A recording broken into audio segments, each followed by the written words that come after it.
Hiya, papaya. I am not dead. How y'all doing? Hope y'all had a lovely day so far. It's Havoc Sunday, which means more Mimo. More Mimo. I never Mimo on the screen. Good morning, Aspen. Good morning, Miho, to you. Good morning, Possum. I was just thinking that you look like the sort of person who would enjoy one of our fairy kiss chillers. Already? Wow, it's fast. Okay, give me a sec. I need to grab Mimo. That's not attached correctly.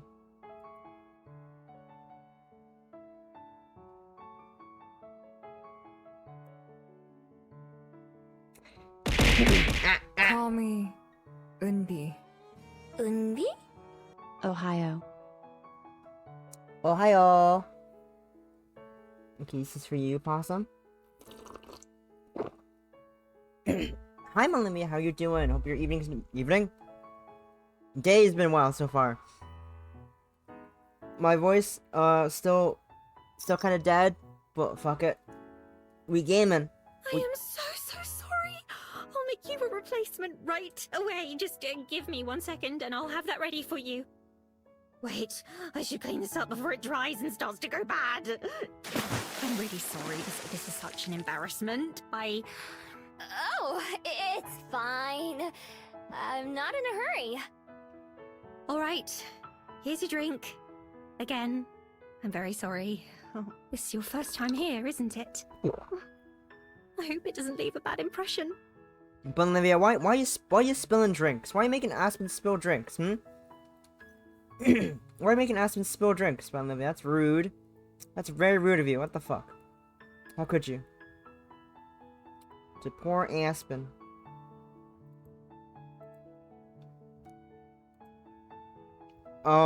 I am not licking up the Fairy Kiss chiller off the floor. That's disgusting. I am not doing that.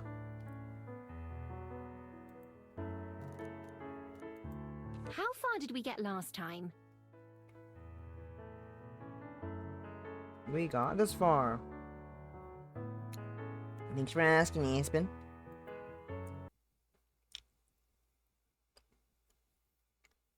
We got to chapter 2. A life worth living.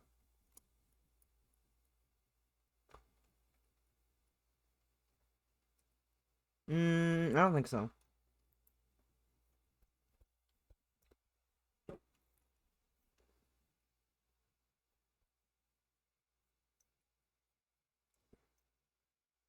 I love long loading times. I don't know why it's so long all of a sudden. We used to be so much faster. What the fuck? What do they do? What did they do to the game? For the second day in a row, I wake up in a soft bed. My bed. It's early. The library downstairs is silent. No one else is here aside from Juliet.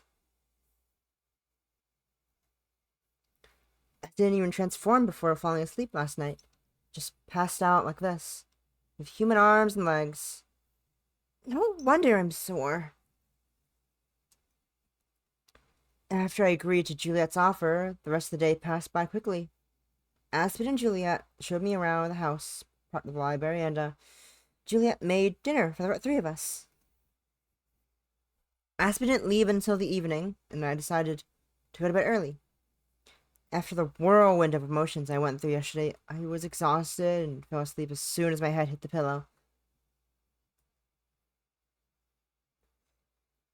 Not having to be on alert the moment I open my eyes is a nice change. I can toss and turn and even doze a little bit more. I get as much rest as my body will let me. Once I've had my fill of being lazy, I finally crawl out of bed. Okay, time to get up. It doesn't take me long to get ready. I tiptoe to the door out of habit, so carefully that only someone with super keen hearing could be able to hear me. But then I remember. Oh yeah, I don't need to sneak around while I'm here.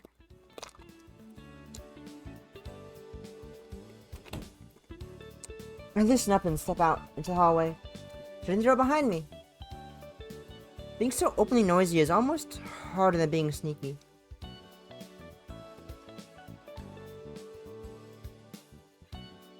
The building is still quiet. Juliet told me to come find her when I woke up. So I make my way down the hallway towards the door she showed me yesterday.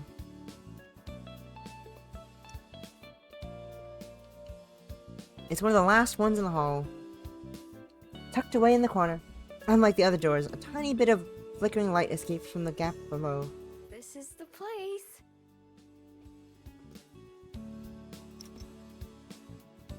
Now that I'm standing here, my nerves start to get the better of me.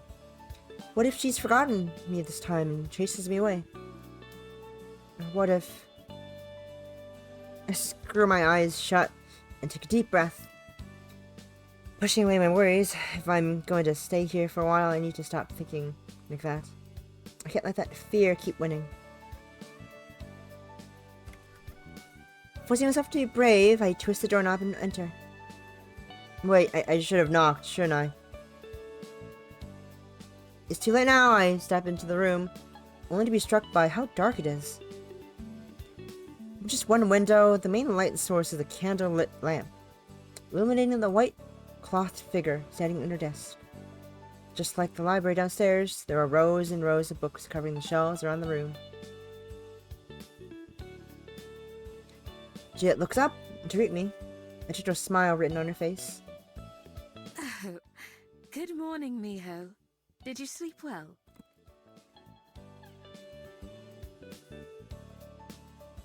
She remembered me. I had my relief, I think. I sure did. I think that might have been the best sleep I ever had. I'm most glad to hear it. Would you like to sit down? Oh, sure. Thanks.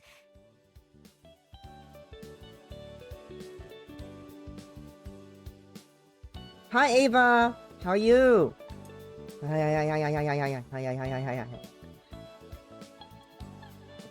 How has your day been so far? My voice is still recovering from last night. I'd sang 31 songs with varying degrees of success. Yes, a rental agreement. Yes, a rental agreement. Indeed, indeed. I heard the fundraising went well last night. Glad to hear, glad to hear. There's only one other seat, so I awkwardly sit down and across from her. It feels a little bit like an interrogation. 31 songs. Painting? Ooh. No! I usually do so well, I know. I watched a bit of it. I might have... Oh yeah, fun fact. Sorry. Fun fact, after I finished the karaoke stream last night, my friend dragged me to watch FNAF movie. Like, a minute after I finished, hey, wanna watch the FNAF movie? Okay, I guess we'll watch the FNAF movie. I guess I'll watch the FNAF movie after my 31 songs of a 5-hour karaoke stream.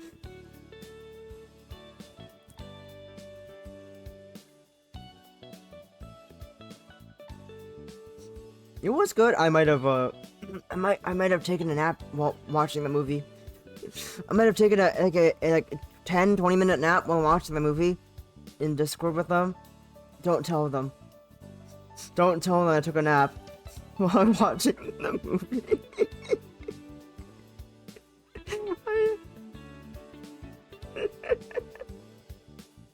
I'm glad I don't talk while I nap. It would be very awkward if I just started yelling in my nap. I was like, ah yes, just talk about my dreams. No, don't tell them, Ava! Ava, no! I thought we had we were a mutual bond.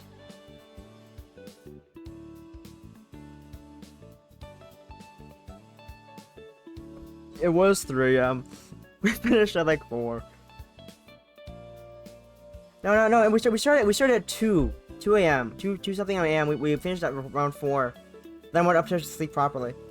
Then I woke up at like 9, 8 something. 8:40. lied in bed on my phone for like a few minutes. Then got up. You can tell my voice is still you can tell my voice is still dead, but the fact that there's a gravel in it, I can feel it. I also listened back to my VOD and y'all didn't tell me how fucking echoey it was. And also how fucking quiet the music was in the background. You could have told me to increase the volume and shit. Never know. You just know. There was like barely any backtracking. I don't backtrack at all. What the fuck? I trusted you guys to tell me. I was gonna trust you guys to tell me if there's any problems with the audio, but no. You just did nothing. There was music, but it wasn't a lot of music. It was very quiet. Also, it was really fucking echoey. I didn't know how echoey it was. I didn't know it was that echoey. Reverb was too reverbing. And let's get back to being sapphic. Back to sapphics.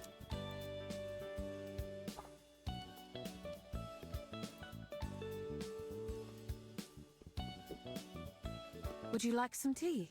Woman, it's the sugar scene. I've never had tea, so I don't know if I like it or not. I think I should accept her offer out of politeness, though. Sure. Sure. Concerned face. Jit pulls out a teacup from a shelf nearby and sets it on a little plate, then pours the tea without spilling a single drop. She puts the plate into the with the cup over to me. Sugar. I've eaten enough human snacks to know what that I like sugar. Yes, please. She opens a small pot full of little white cubes. Without hesitating, I take 2 and toss them into my mouth. They're kind of crunchy at first, but quickly fall apart. Do they frowns just a little, enough that a human probably wouldn't notice? Did I do something wrong? Also, if you're new here, feel free to try to call out my gushes, because I do squats at the end if there's enough gushes. Cause y'all failed in the first episode, on the first chapter replay. Y'all failed finding any gushes. It's not my fault. Wait, I know. Oh, thank you. You don't know how to count. That gets her a smile, so I'm pretty sure I did the right thing. Tasty. We'll have breakfast in a little while. Aspen usually comes by to help open the library, and then we eat together.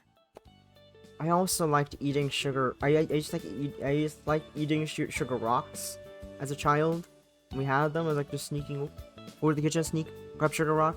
Oh, tasty, crunchy, sweet, sugar rocks.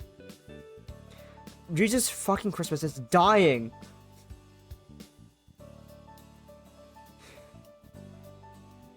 No, it's not. PBH just lags my VTube Studio for some reason. I don't know why. I don't think I have. I didn't install VMagic. No? Something about PBH just lags out my VC face. I'm not sure why. I could go PNG. Y'all want PNG instead of laggy ass motherfucker? I can go PNG instead of laggy ass motherfucker. What are y'all thoughts? Laggy or PNG? What's your opinion? You want laggy or PNG? I'm down for whatever. It just feels so weird looking up. You see me like stuttering.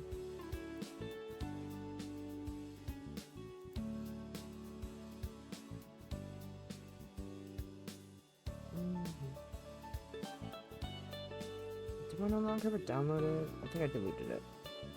Because I didn't need it anymore, right? Yeah, I deleted that thing.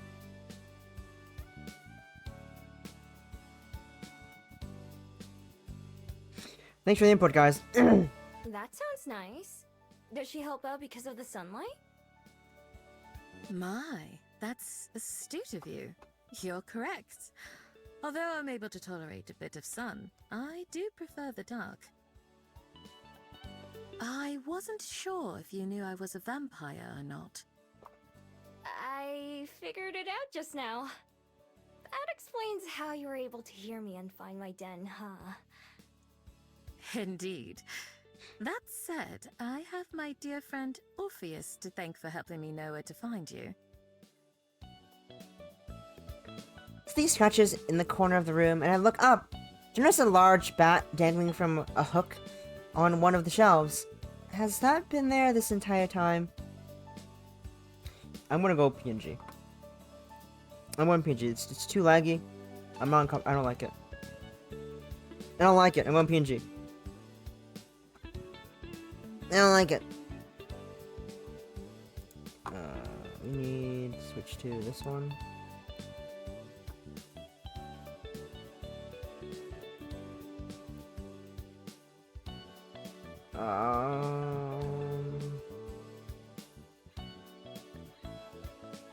Closed enough. PNG. Where are you?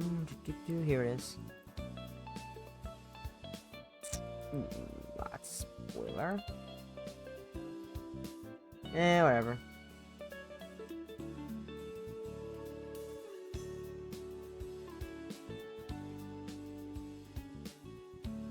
Okay. Check the bounty boxes.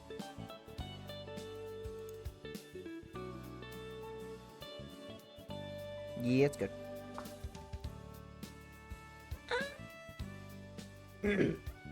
There we go. I'm PNG now. Mimo. Mimo. Anyways. No, I don't like it. I don't like it. I don't like it. I don't like it. I don't like it. Not a fan. Never mind.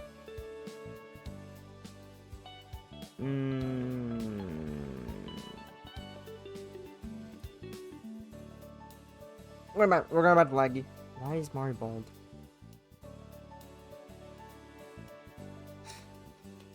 I always look up to see that the person I stream in the background is fucking bald. Oh no, they're bald. Open up BTPs again. Ah, scuff. Scuff.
Why is it lagging now?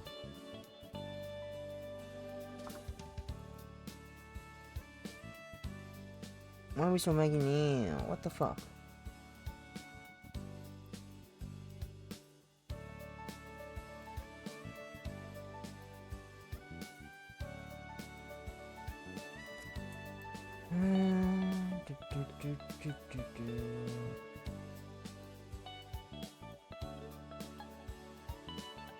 Nope, that's not it.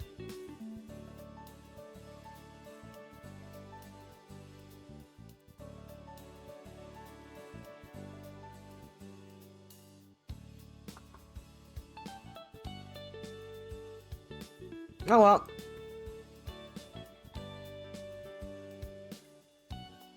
Is he also...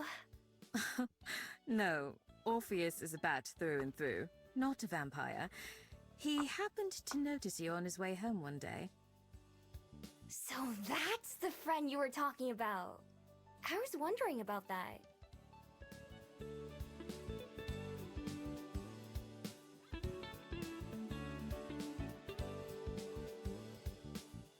I have the pleasure of knowing several of Wellington's locobats. They keep me apprised of news from around the city. You're not, like... I tap one of my front teeth. Not sure how to ask the question politely. Oh, heavens no! I consume as little blood as one of my kind can, and what I do partake of is freely donated. I love this city, and its people. I'd never had them like that. Jesus, okay, we're gonna reach my VC face again. Oh my god, it's so... I don't like this. Why? Get the fuck away from me. Ah! We love Scuff. Stream Scuff is great. We love Stream Scuff.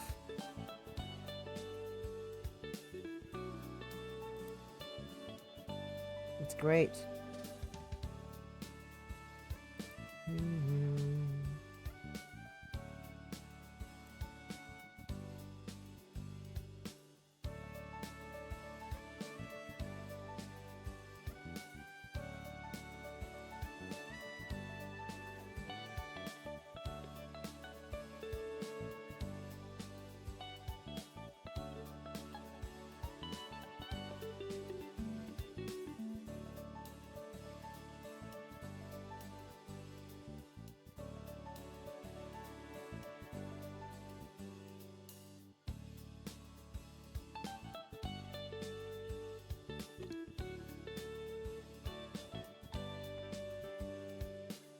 I once again have the VAR chat open on the side and people are just staring at me. It's weird. Get a life. Stop staring at me. I don't perceive. Weirdos.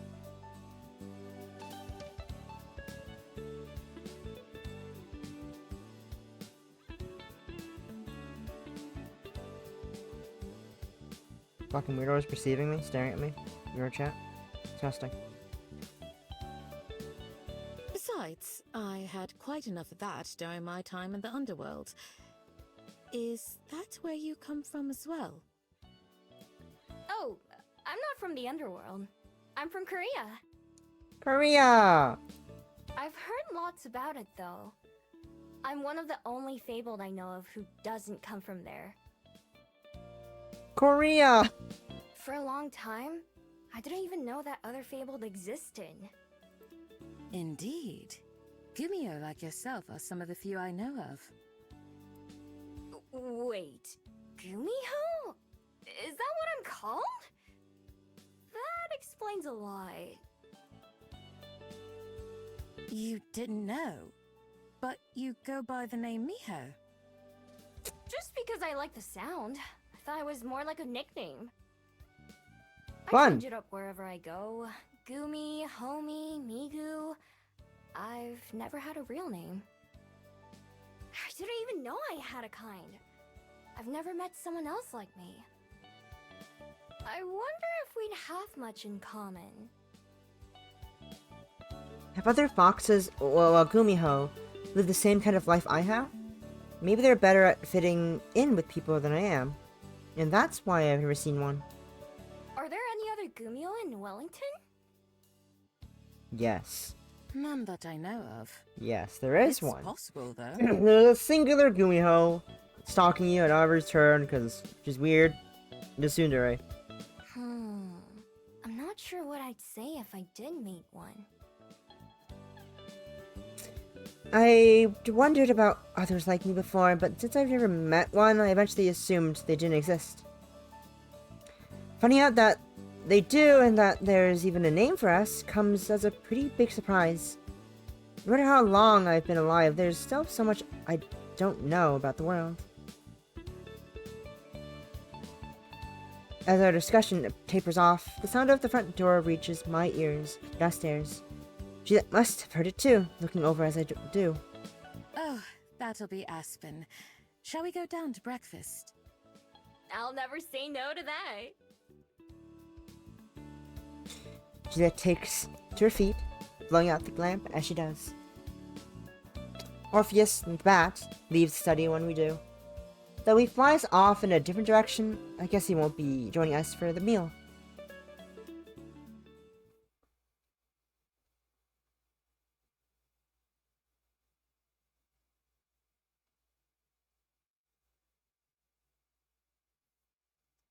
Why are the load times so long?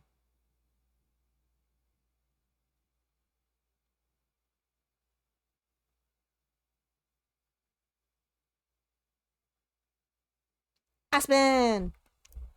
I have to be careful not to spill my cup of tea as we walk down the stairs. Aspen waits at the bottom, a large book tucked under her arm. She waits with her free hand to greet us. Good morning, Aspen. It's Guys. nice to see you again. Whoa, well, Possum, it's time to wiggle your fucking head. Good morning, Juliet. It's time to wiggle your head, Possum. Wiggle that fucking and you head. too, Miho. I must admit, I was a little worried you might run off during the night.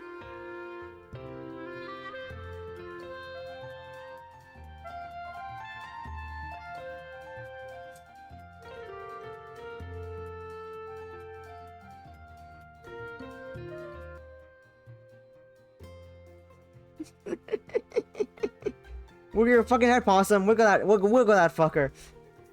I may have thought about it. Wiggle that A motherfucker. little. After I went to bed, though, I was out like a light.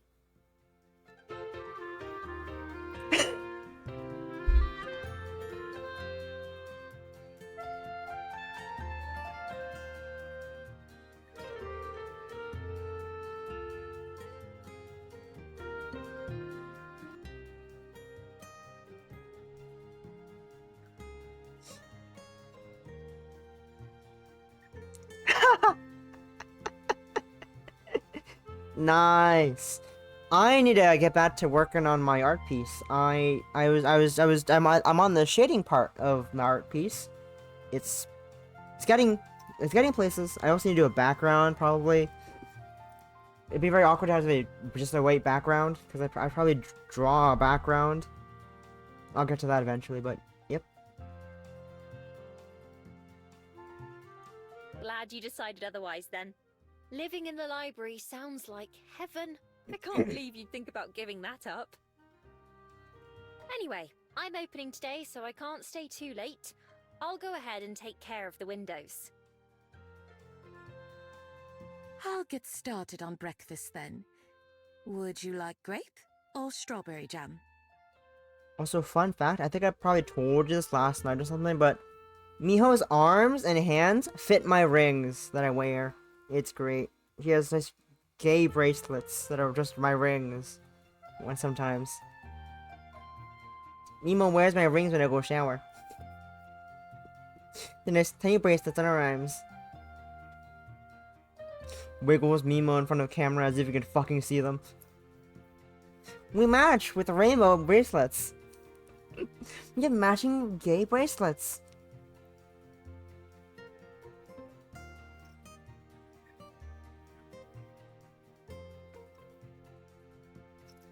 I'm thinking of getting a lesbian flag ring at some point, but currently I only have the rainbow and my Otutena. I think I'm feeling like strawberry today. Oh, or some of that orange marmalade if there's any left. Marmalade. Or marmalade? Orange marmalade, pog. Marmalade pretty pog. By recently I mean like this morning, I bought a pen light for $40. I bought a pen light for $40 online. Everything, those already shipping and tax included to $40. I bought I bought another pen light. You can't just have one pen light, Possum. You need at least 2 pen lights. One's boring. You need 2 pen lights minimum. You can't, what's the word? Watage? You can't watage with only 1 pen light. It's boring to do that with 1 pen light.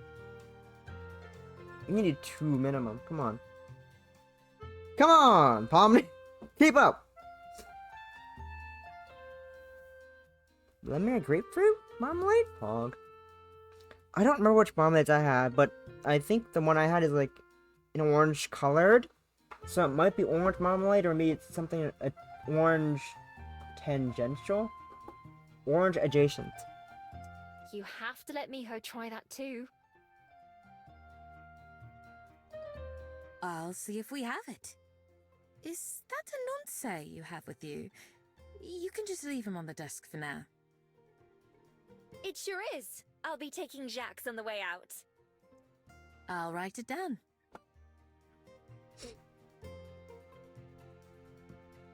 The two of them stroll off in different directions while I stand on the stairs, unable to follow any of the conversation. Who's Jax? Anonsei?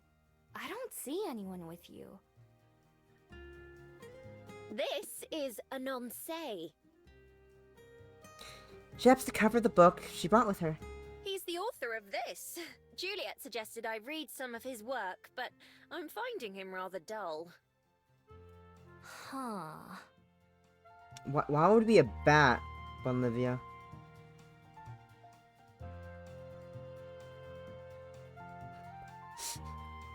I try my best to sound interested, but books are the most boring things I can imagine. Maybe I'd see the appeal if I could read them, but how can they be better than doing things yourself? Why would she be taking a bat with her? Olivia. Aspen doesn't need bat. Just play baseball. After setting the book down on the front desk, Aspen goes into the main room, leaving me alone in the hallway. I make my way down the rest of the steps. Looking down at my teacup, I decide to take a tiny sip. Yuck! It's kind of bitter, but also bland at the same time. Frowning, I set the cup down on one of the shelves nearby. At least I tried it. The sugar was way better though. The door Aspen went through is still open when I catch her bustling around the room. The room where where Juliet went isn't far away either, and I already smell food. I guess I'll go watch. The morning routine. At breakfast together, Miho makes a bold decision.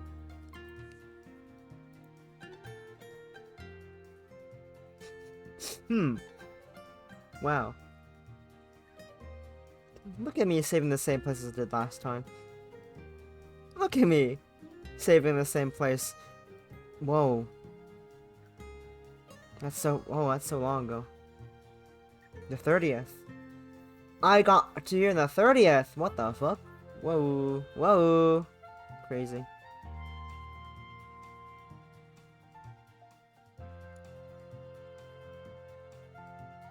Wow. Wow. Wow. Well, I played this a lot. I played this a lot more frequently last year. What the heck? Wow, look at me go. She went to sports shop.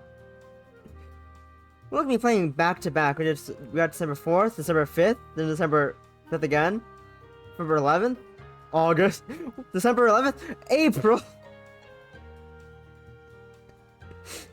April! Playing it again. I did it. I finished the game here. I want to play it again in April, the 30th. For my Juliet ending run. Because, fuck it. Cello.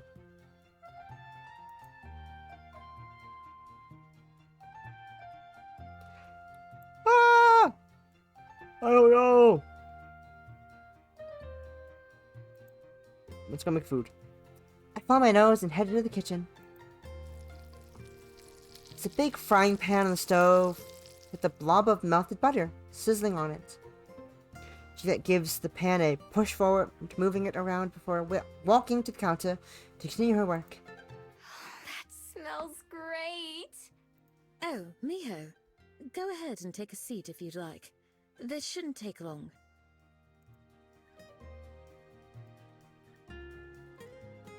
I do what she suggests and sit down at the dining table in the same spot as yesterday. Lovely smells swirl about the room as she opens this jar of... and that. As she opens this jar and that. What you making? Fried eggs and toast with some fresh fruit. It's what we usually have. Is that all right with you? Better than alright. I'm almost drooling just thinking about it. I hope that it lives up to expectations then. I watch as she quickly butters a few slices of bread and then tosses them into another pan on the stove. Well cooked, she takes an apple from nearby bowl of fruit and cuts out the core before swiftly chomping it into perfectly even pieces. Sure did that fast. Practice makes perfect, as they say, and I've had quite a lot of practice. I wonder why.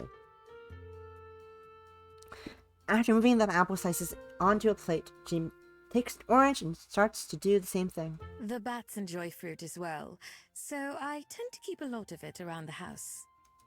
If there are any items you'd like me to keep fruits. around the house for you, do let me know. Something tells me that snacks from the convenience store aren't what she hasn't. What? Something tells me that snacks from the convenience store aren't what she has in mind. Oh my! I keep saying was. I'll tell you if I think of anything. Juliet finishes the fruit before dropping the eggs into the pan with butter, where they start to sizzle too. Finally, she slides the toast out onto a plate. Right as the eggs finish cooking and Juliet sets the table for the three of us, Aspen daintily steps into the room. All set on my end. Thank you. I just finished cooking too. We all sit down and dig in. Food, of course, is delicious. So, Miho, how will you be spending your first day as an official Wellington resident? I don't know yet. Hadn't really thought about it. Now that you mention it, I'll have a lot more free time now, huh? Usually I'd go hunting for food or looking for a better place to stay, or... Instinctively, I go silent as I reach for my pocket in the familiar crumpled paper. Or... If it's something you don't want to share, don't feel that you must. These people are making a mess of the fucking bar. Right, that too. I hesitate. I'm not sure I've ever told anyone about what I'm searching for. Or at least, not the specifics. I think I'll spend it getting introduced to the side story characters. Like, the Swan Girl. And a fisherman. And a boy. And his mom. And his dad. And his Jerby.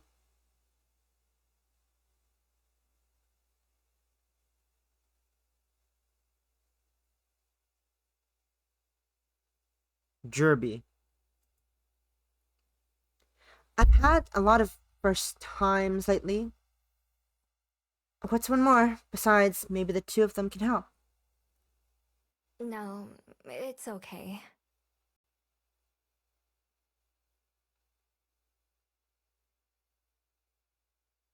I'm watching people in Vera chat pick up all the things that other people threw on the floor, back in the bar table.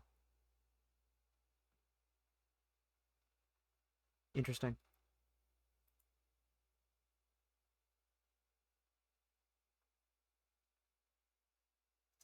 I've been looking for someone. I hold my hands first, making sure they don't have any crumbs or grease on them. Then I carefully slide the thin scroll from my pocket. I always keep it in the deepest part, where it won't get wet or damaged. With great care, I gently unroll it, Then the two women see the ink. They see the ink markings brushed on the scroll. The edges are fuzzy, with age by now, but the text is still legible. I think anyway. They gave me this a long time ago. I don't know what it says. Well, we know what it says. We know exactly what it says. And it says, looks for the screenshot in my fucking in my thousands of Discord channels I keep things in.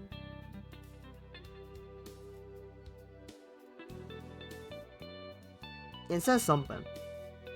It says stuff of importance. It's somewhere in there.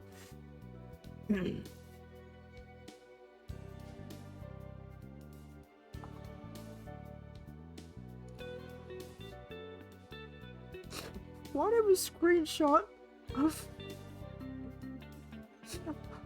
I'm sorry. I'm sorry.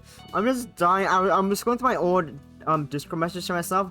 I just see a screenshot of a stock image of a woman holding a picture frame and a tweet from Rat.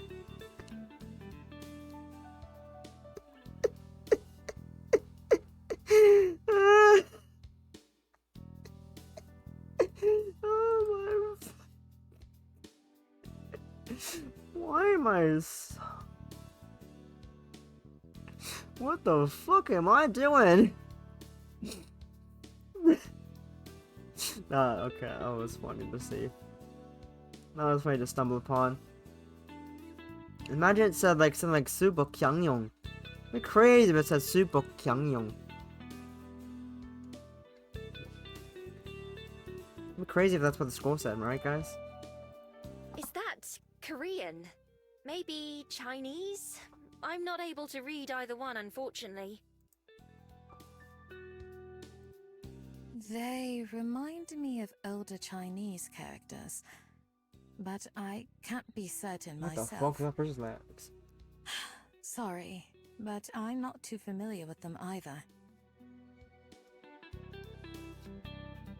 They look a little defeated, but I quickly wave off their concern. That's okay. Nobody I've asked could read it either. For all I know, they might just be scribbles. I thought that maybe if I knew what it said, it would help me find them. Who exactly are they, if I may ask? They're ADOX. They're ADOX. They're a traveler. I learned that word just to be able to describe them.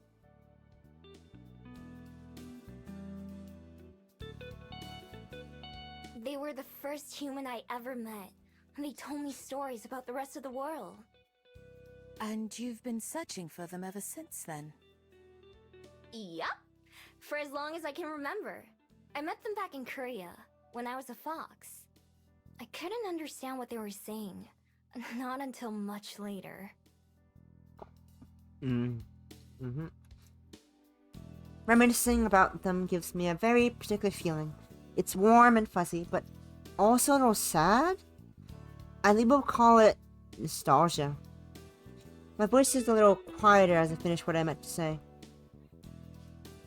But that never stopped them from coming to see me.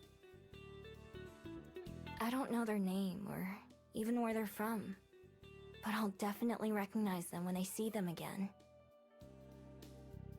Both Aspen and Juliet are quiet for a moment, visibly thinking over what I've said. After a long while, it's Juliet who speaks first. In that case, I'd be happy to assist in any way I can. Me too, of course. Speaking of which, I may have found something useful to you. I was doing a little bit of research on Gumiho last night. There was surprisingly little to be found compared to some of the other fabled. Whoa. Wait a sec. You found out that I'm a Gumio too?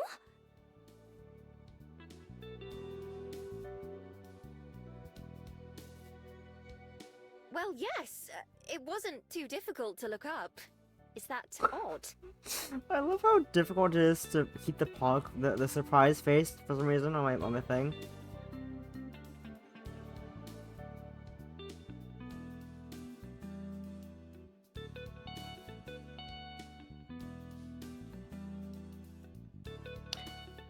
So in less than a day, both Aspen and Juliet were able to learn something about myself that I couldn't in a lifetime? I guess not. I only realized how I should sound after I've said it. Juliet shoots a look at Aspen, who quickly tries to move the discussion along. Anyway, I was trying to find out why Juliet and I can remember you when nobody else can. Although I didn't find anything about memories in particular, there was one story that claimed a Gumiho's curse doesn't take effect until a full day later. Oh, of course. And since you and I both saw Miho again before too much time passed, we didn't forget her. Right, that also makes sense from what you told us yesterday, Miho, doesn't it? You said you don't tend to talk to people a second time. Yeah, I usually try to avoid it, really. I haven't really thought of my magic as a curse before. But I guess to the person who forgets me, it is. So that means that all we have to do to avoid forgetting about Miho is... It's impossible to miss the pause for Aspen's words. She's not confident in what she's about to say. see her every day. Forever. Forever. That word hangs in the air. Aspen says it cheerfully, but even I can recognize just how impossible that is. At some point, even these two will forget me, won't they? Why even try then? Why bother? If I know I'll just hurt in the end. On cue, those kinds of doubts start to swirl in my head. Like always, it's so tempting to just stop caring and give up on others. No, I won't let myself dwell on that. Not on my first day living here. Who knows, even if it's a long time from now, maybe these thoughts will go away for good. Juliet clears her throat before the silence goes on for too long. Well, that's not bad at all. Preserving the memory of those you hold dear is one of the most important parts of life. Aspen ponders for a moment before nodding. It really is. It seems a little early for either of them to consider me dear to them, but I keep that to myself. So, anyway, about Jacques? Yes, about the books. Yes, the books. For relief, Aspen changed the subject away from me and my magic. As Juliet and Aspen chat between themselves, the conversation drifts onto things I don't know about. And people in places I don't recognize. It's all probably related to books.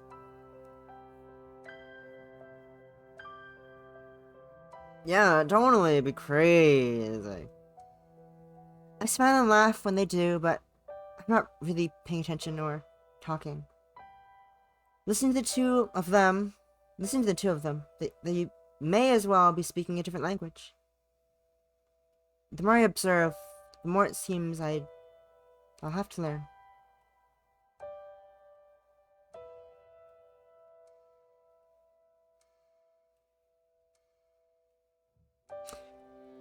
Not just about normal people and human life, but about myself as well, and even the world.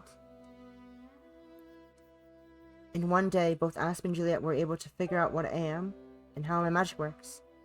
I've had a long time to do that, and still had no idea. It doesn't even seem like it was hard for them.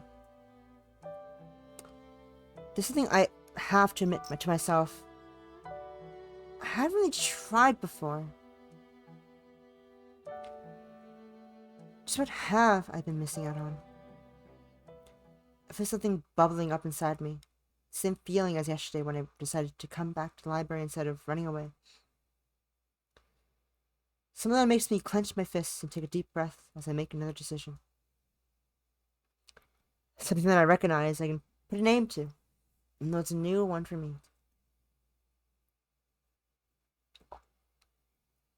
This is what people call hope. Even if it's pointless in the end. I want to learn how to be a person. I want to be a person. Juliet cuts off whatever she was saying mid-sentence. Both she and Aspen turned to face me, eyes wide. Oops, I guess I should have started by waiting for them to stop talking. You want to... what? I've already messed this up, but I keep going. Be a person. To know about the things you two are talking about. All the stuff that you give me a weird look for when I don't know. I want to learn about it. I'd say that you're already well on your way. My expression becomes quite serious as she continues. I'm a little glad she sees how much weight behind this as I feel about it. Miho, there are some things that you can't rush or change overnight. This is definitely one of them. That said, starting can be the hardest part. You've already taken the first steps. What Juliet said. I'm sorry, too. I didn't mean to keep you out of our conversation. No, it's okay. I was busy thinking anyway. I can't stop looking for my person, of course, but maybe I can do more than that too. We'll help you in any ways that we can. Aspen nods in agreement, but then checks the time and sighs. It'll have to wait until later, though, because I need to be leaving for work. I'm sure Juliet needs her rest, too. Thanks. I am rather tired. Will you be alright on your own for the day, Miho? Yeah, I should be. I'll figure out something to do. Ah, wonderful. Here, let me take those. She gets up and collects the dirty dishes, then carries them to the sink. Tomorrow I have to go in earlier than usual to open. If you come by, I can make you that drink again, Miho. Gay. As long as you promise not to run away, that She's is. gay. Look, she's gay. Guys, she's gay. She's gay. She's gay. Guys, she's gay. Can you see it? You can barely see it, but she's gay. She's gay. Sure, don't worry. I'm not going anywhere this time. Although, will it still be at home?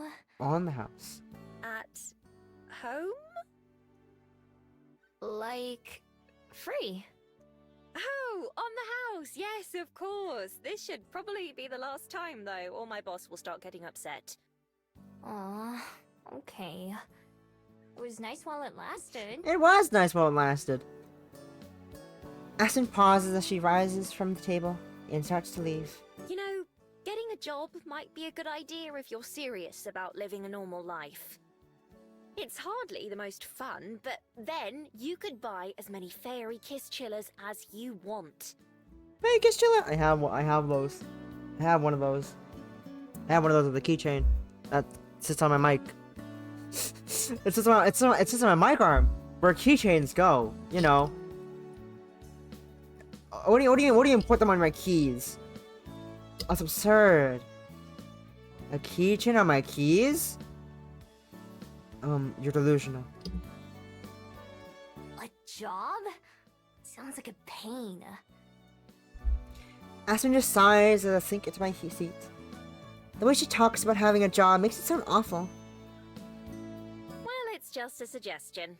See you later, Juliet. Miho.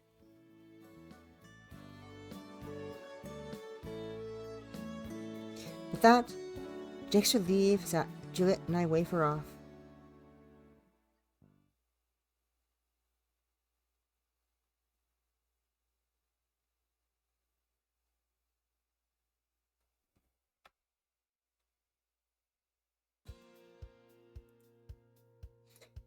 After the distant sound of Juliet shutting her bedroom door, the whole library is silent, leaving me alone with my thoughts in the kitchen.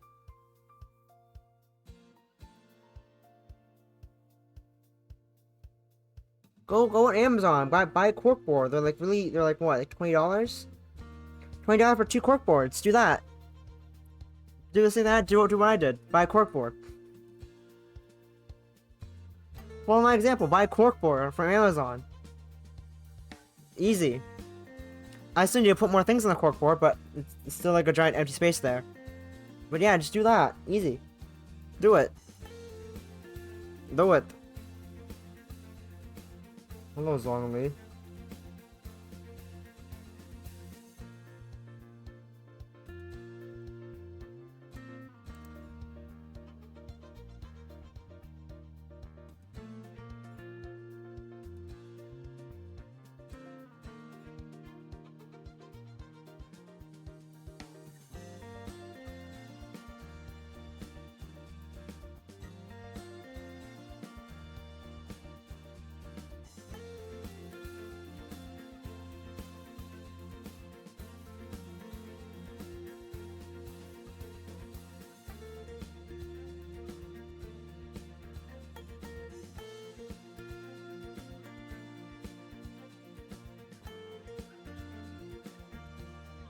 Sorry, I was confused with the fuck Zhongli and a capo just walked up to me in VR chat. Because I've been AFK in VR chat sitting in a chair the whole time. They just walked up to me and just started saying something. I couldn't fucking hear it at all. What? I'm confused. Oh well.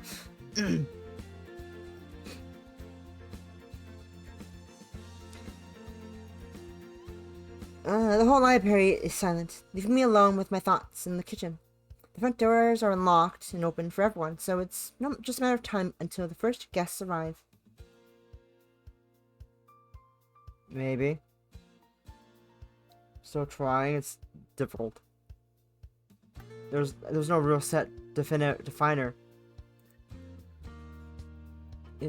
It's taking me some time to try to grind Rad's account.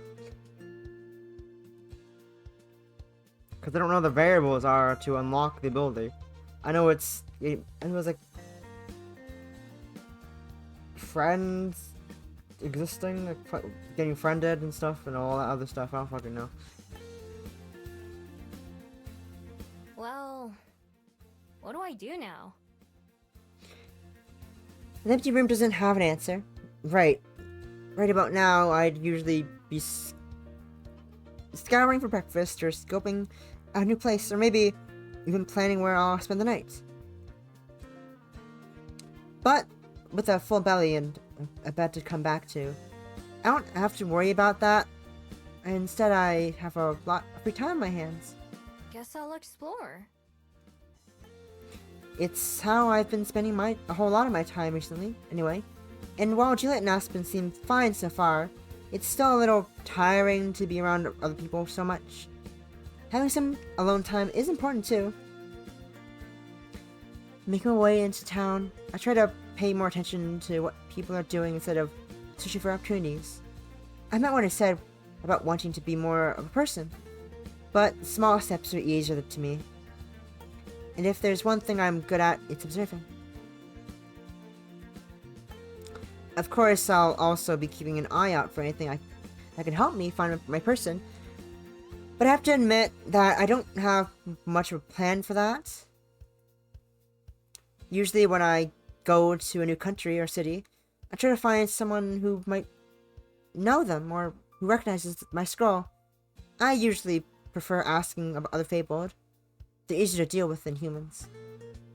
It's not a very efficient plan, if I'm being honest. I'd have to get really lucky for it to work, but I haven't come up with any better ideas. Now that Aspen and Juliet are offering to help me, maybe they'll be able to think something new. For now, I'm just killing time. I take a slow passing through the city, even popping into some stores along the way. One is full of musical instruments, while right next door is a store selling kitchen utensils. Across the street, there's another place with racks full of used clothes. I step into each store and pace around the aisles, just browsing. Usually I'd never come into these kinds of shops, even though they have some expensive stuff. It's all bulky and hard to carry. Plus, I've learned the hard way that some pawn shops or buyers are good at guessing when something's stolen. Now that I'm paying more attention to what's for sale, I've realized that I don't even know what a lot of these things are. In the kitchen store, there's a normal pot and pans and dishes, which makes sense. But there's also a bunch of different gadgets with all kinds of shapes and sizes. I can't even guess what I'd use them for.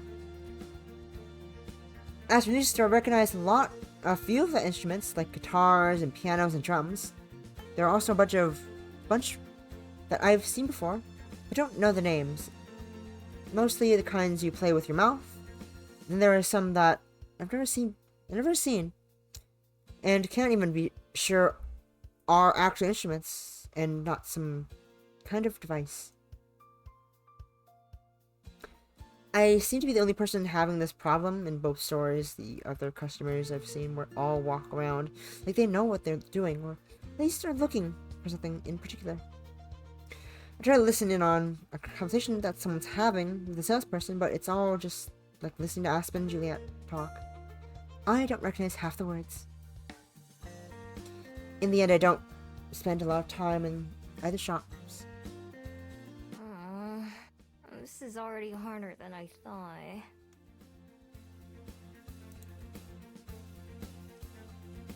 First day forever. With her new lifestyle, Miho has a lot of free time on her hands. I need to go dehydrate real quick.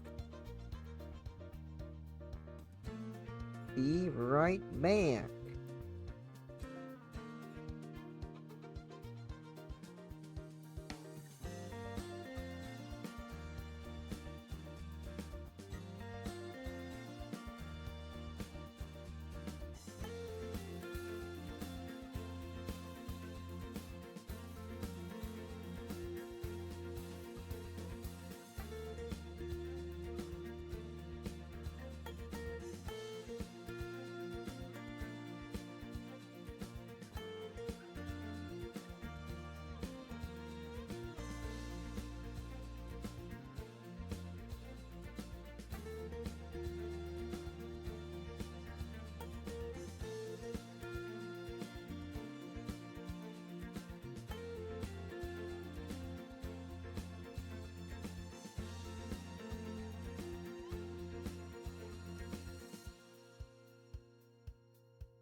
I'm back.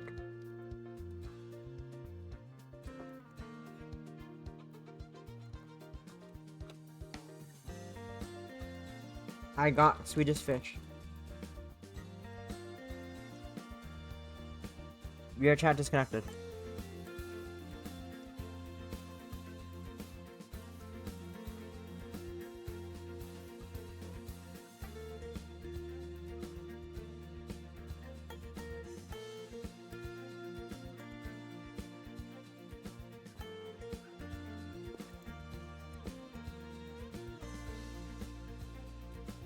Fish.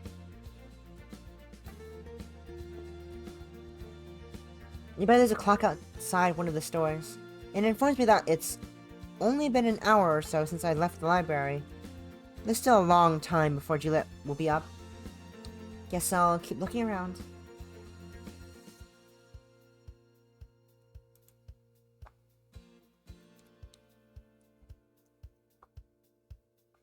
My old desktop is really fucking slow, and it's really sad.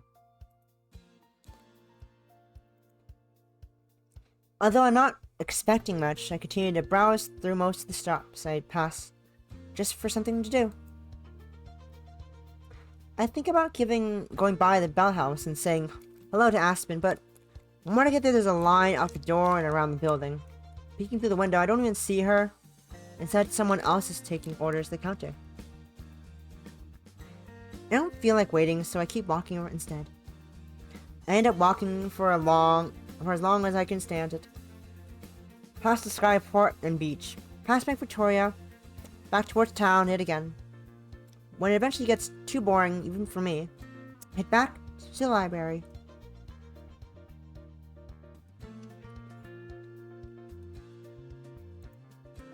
It's much busier now than when I left it. There's a pile of books on the desk that people have brought back, and the checkout sheet is half full. Some chairs are occupied, and at least a dozen people are browsing the shelves. None of them pay me any mind, even when I grab a snack from the kitchen, and then head up to my room.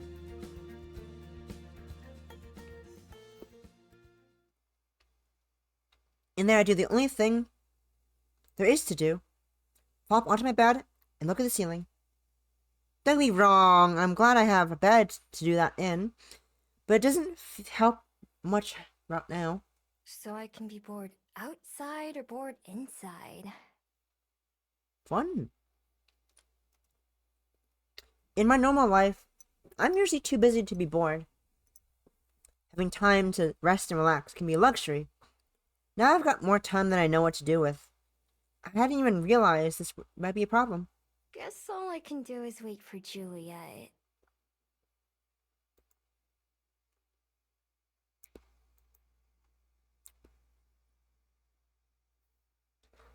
Hopefully she'll have some ideas. I get the feeling she could give me advice on anything. May as well get comfy.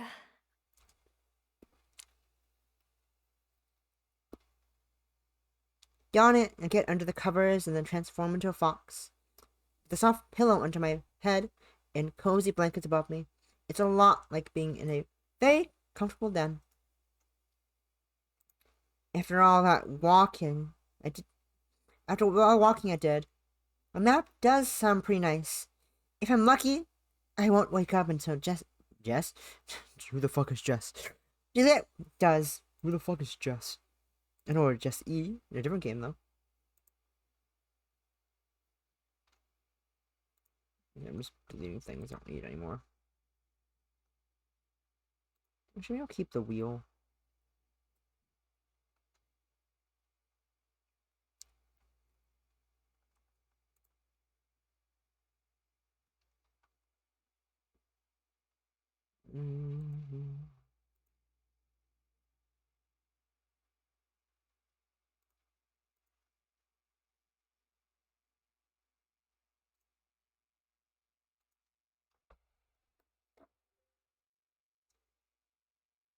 And after all that walking I did, I was about that. Wrapping my tail around my face, I close my eyes and eventually drift off to sleep.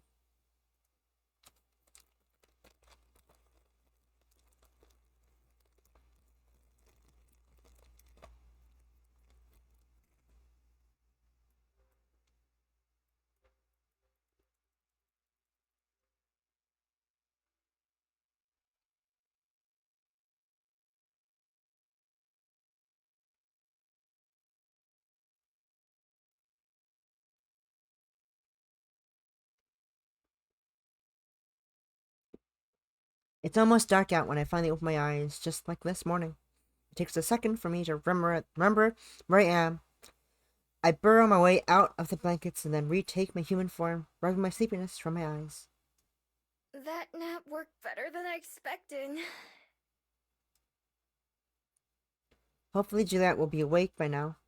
If she isn't, I don't know what I will do. There's no way I'm falling back to sleep anytime soon. Unlike this morning when I passed by Juliet's office, there's no light nor to the door. I do catch the sound of something going on in the kitchen, so I make my way downstairs. In the kitchen, I'm treated to quite the sight. Good evening, Miho. I'll be with you in just a moment. It's not just Juliet in the kitchen, but 3 bats as well. One clings to the back of the chair Aspen sat in this morning, and another is on top of the fridge. The third one is perched on Juliet's shoulder. I think that's the same one that was in your office this morning. Juliet's holding a small box, a small bag, and handing out contents to the different bats. On closer inspection, I realized that they're bugs. All the bats devouring them greedily, including the one nibbling by Juliet's ear. She doesn't seem too bothered and hands them each another bite. All right, here are the last ones. The bats on the chair and fridge finish their snacks and fly over my head and out the kitchen. The wings nearly clip me in the face, and the gust they create blows my hair around. The last bat stays on Juliet's shoulder, even after it's finished eating, and then Juliet picks up a small envelope from the counter and ties it to one of the bat's legs. Thank you, Orpheus. We'll see you soon. Launching itself off of Juliet's shoulder, Orpheus takes flight and exits through one of the library windows, even though he is much bigger than the other bats.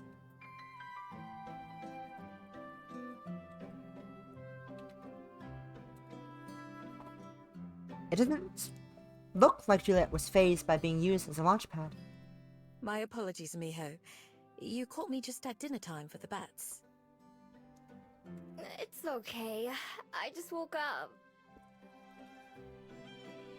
Oh? I take it you had a busy day then. Well, not really. Just walked around for a while and then took a nap because didn't know what else to do. I see. I'm sorry to have left you on your own all day. I should have made sure you were taken care of before I went to sleep. She sure does apologize a lot. Is that what it means to be polite? It makes me kind of uncomfortable. It's not like she did anything wrong. What are some of your hobbies? There are all manner of things tucked away in this room, all that throughout the library. Hobbies? I don't think I know that word. Something you do for fun, just because you enjoy it. What is fun? Oh, I don't really have anything like that. Although she raises her eyebrow, Juliet just nods. I'm guessing that wasn't an answer she was expecting.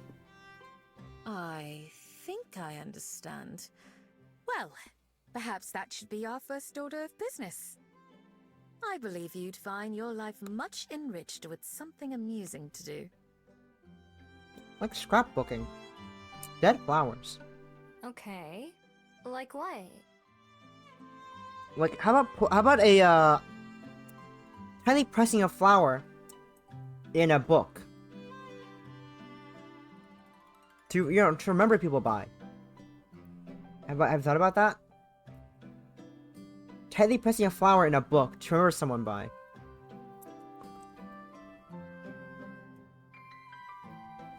She ponders for a moment, tapping the countertop beside her. It could be anything. A sport, an art, or even something like watching television. Whatever brings you joy. Pretty sure I've never tried any of those. What is a television? Then, it seems What is have a plenty of television? options to start with. I know you've done a lot of walking today already, but I need to go into town to run some errands.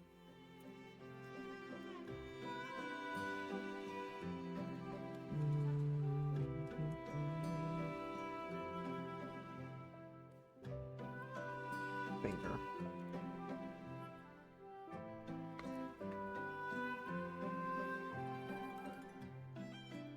Would you be interested in accompanying me?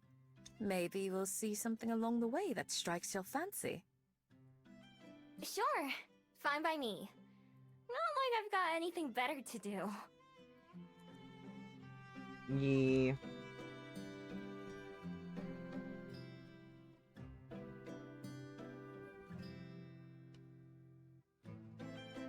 With a smile, she gathers up some more papers and envelopes from the table Next time under her arm.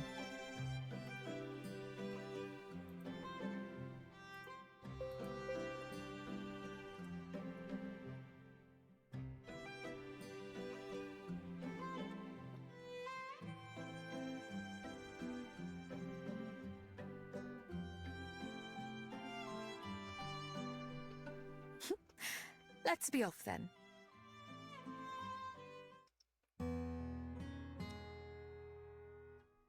Leaving the library unlocked, we set off down the familiar path. Juliet maintains a brisk pace, but isn't too fast. I like there's a lot more than going slow. So, Miho, how are you enjoying Wellington itself so far? I like it. It's not too big and it's not too small. Like that there's the ocean and mountains close by. Yee. A simple gal. Simple acts. Yes, we're truly fortunate to live in such a paradise. How'd you end up here in the first place? You said you came from the underworld, right? That's correct. Ugh, I was much wilder and irresponsible in those days. But then, I met someone who changed my life. Someone who made me want to be a better person. I wonder who it was. Sad face. I wonder who that is. Nope, that's not it. That's not it.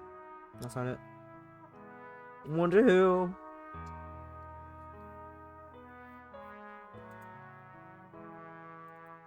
Part of that meant reinventing myself, with a new life in a new place. Rather like what you've been doing too. Huh. I can't picture you being crazy like you said. That's something of a relief, but it was certainly true at the time. Sometimes, it does feel as if I was an entirely different person back then. It can be difficult to reconcile who we were with who we are, or want to be.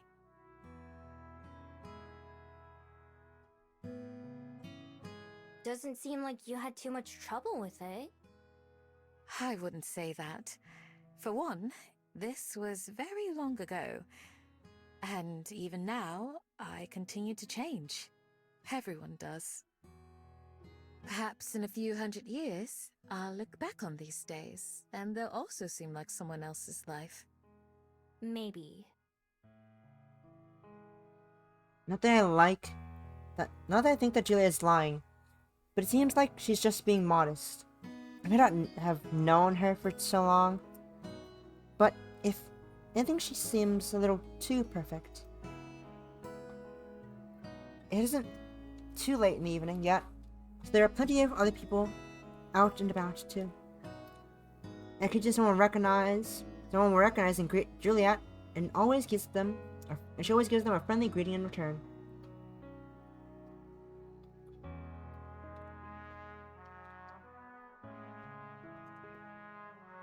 After walking in silence for a couple minutes, I clear my throat. I've got a question.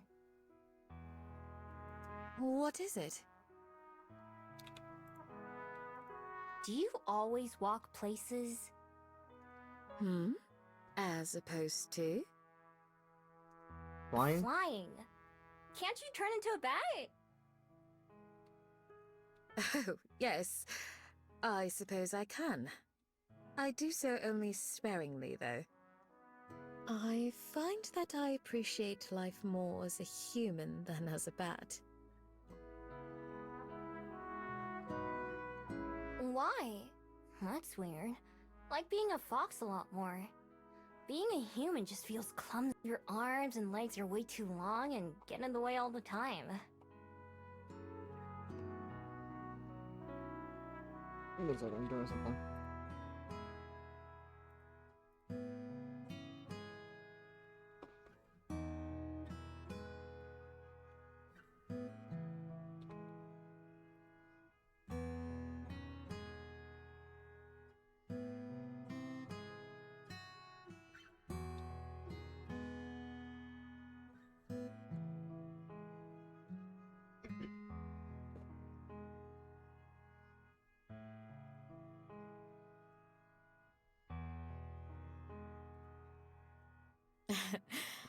I suppose that's true. It can be quite awkward at times, or even embarrassing. Yeah, exactly! I've never been embarrassed as a fox. I understand. There are certainly downsides. I believe the good makes up for the bad, though. Some things are only possible as a human, or fabled. Like what? I can't think of any, other than talking like this. Like writing, for one thing, as our dear friend Aspen would surely mention. Or perhaps... Kissing? like dancing. Ah, Have dancing. you ever danced, Miho? Never! Never danced. Never popped into the dance activity. Never! Nope, never. I don't get why people do it either. Don't tell me you like dancing. Is that your hobby? I must confess that I do enjoy it. At times, that is. I wouldn't call it a hobby. A fun little activity to do every now and again. But with the right person, at the right moment, it can be quite nice. Do that foreshadowing? Well, If you say so. I find myself saying that a lot lately. Shaking and flopping my body around to music? That's not like me. That's not for me. I don't even know how to come up with the stuff. But I'm trying to remember to be polite, so I keep that part to myself. So, on that note, I should have asked this earlier. Are there any hobbies that you have as Fox? I never thought about it that way. But now that you mention it... almost everything is better as a fox. The sun feels nicer on my fur than it does on my skin. Flowers smell better and more interesting when I sniff them. It's more... vivid. I remember Aspen using that word and explaining what it means. I bet she'd be proud if she heard me use it. You do make it sound lovely. But are those things you do for fun? Well...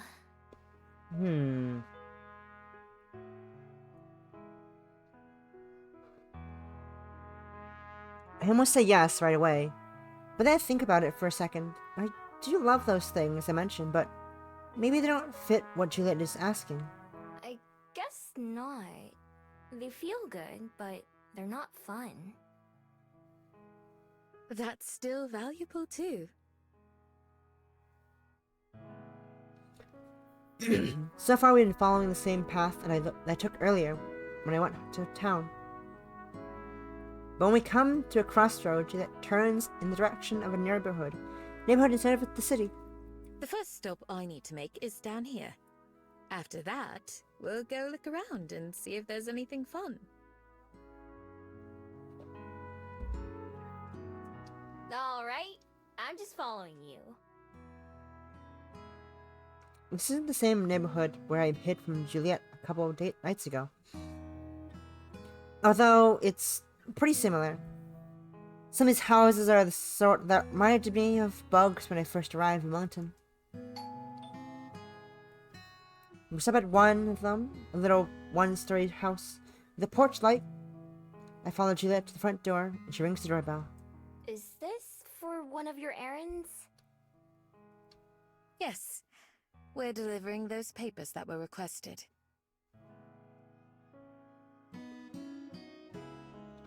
She straightens out the two yellow pamphlets that she was carrying, packets. The door opens, and a young woman carrying a baby stands behind it. Oh, Miss Juliet! So good to see you!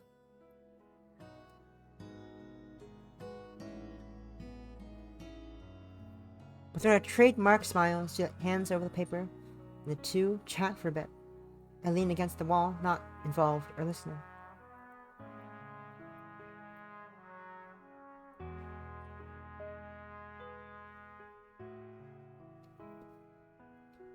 When talking to the lady, Juliet uses the same warm tone and softness as when she's talking to me and Aspen. In fact, if I close my eyes, I almost pretend that I am back at the breakfast table with both of them, listening to them go on about books. Eventually, the woman takes the folder, and after saying goodbye several times, she leaves. We leave.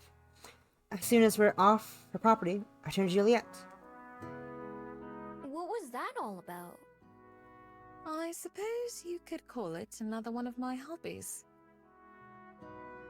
Sometimes, patrons have requests for information on their ancestors, or a piece of history that they'd like to learn about. For example, Mrs. Aliyu wanted to know about her husband's culture so she could teach her new child. Ooh! Snazzy! I find and collect what's requested, and bring it to those who asked. Whoa. Sounds like a lot of work. It can be, but I don't mind it.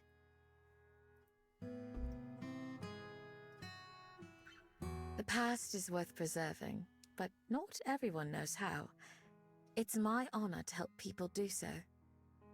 I have assistants too, such as dear Orpheus, who is delivering a letter on the far side of town for me. Are all the bats your helpers? Some more than others. They're friends, not pets. And so if they don't feel like helping, then I won't force them. To me, it seems like a lot of trouble to go through for someone else, even with the bats helping out. But Juliet apparently likes doing, apparently likes being convenienced. It's the same as letting me stay in her library. Still, that sounds like it could be really helpful in my own search for the traveler. The traveler from Genshin? Juliet leads us to our next destination. Leave the residential area and go back towards the city. I try to keep my eyes peeled for anything interesting. There are plenty of people sitting out at tables having a meal or walking around shops, but nothing out of the ordinary. In fact, it's not that much different from when I was here earlier. There are more fabled and fewer humans, but there are still plenty of those too. Some of the places I pass by are closed now, but some, like the music store, are still open.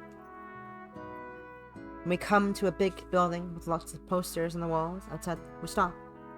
This is one of our movie theaters. They show all the most popular films, as well as independent ones from local creators. They got Barbie? They got Barbie and Oppenheimer? Can we Barbenheimer? Juliet, Aspen, can we Barbenheimer? Can we Barbenheimer?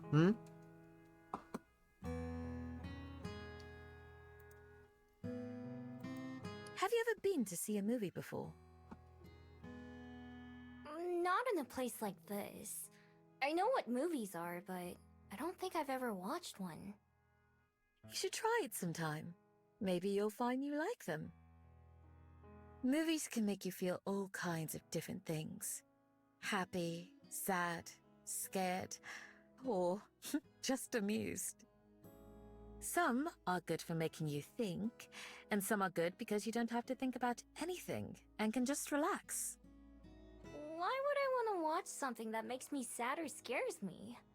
For some, it's fun. It's fun to explore different emotions in a safe environment like that. When we see something that makes us feel strongly, it can stick with you. Perhaps cause you to view things in a different light. And if it ever becomes too much, you can simply stop watching or put on something else. Good question, Posma. Good question. I don't know. I'll try it sometime. I read it for the Although, women. I don't know about the sad or scary ones. I read for the women and Mimo. Right, Mimo? Yeah. Yeah, Mimo. Mimo gets it. Mimo gets it. There's nothing wrong with that. Everyone has different preferences.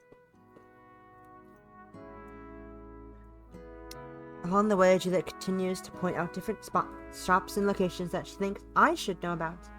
Like a library, a museum, I'm not very interested in either of those things, but I smile and nod and pretend like I am.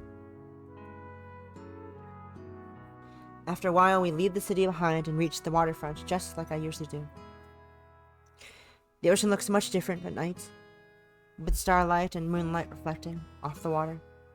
Far out at sea, there are a few lights that must come from boats and sometimes lights in the sky from passing airships.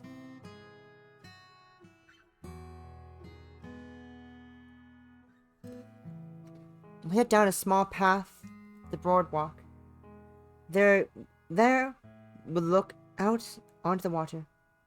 There are a few empty buckets sitting on the ground nearby, as well as some wooden chairs. I point them out. What are those for? People like to fish off at this pier. They come at all hours, but I believe this spot is used for teaching lessons during the day. Ooh, lessons on how to catch fish? That's correct. Is that something you're interested in? With my paws and teeth. Maybe. Ah. It's one of those things that I like doing as a fox, but I don't know if I'd like doing it the human way. Should you decide you'd like to try, I'm sure there would be someone here who's happy to instruct you. Yeah. Yeah, maybe. Yeah. I don't want to commit to anything, but it couldn't hurt to come back to this place during the day. I'm glad you found something that struck your fancy. Is there anywhere else you'd like to visit while we're out? Or should we return home? Nah, I'm ready to head back. Is there anything for dinner? I'm sure we can put something together. Then let's go.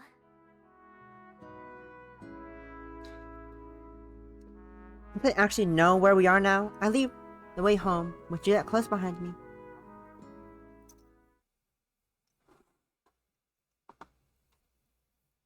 Loading times, my favorite part of gaming. Loading times.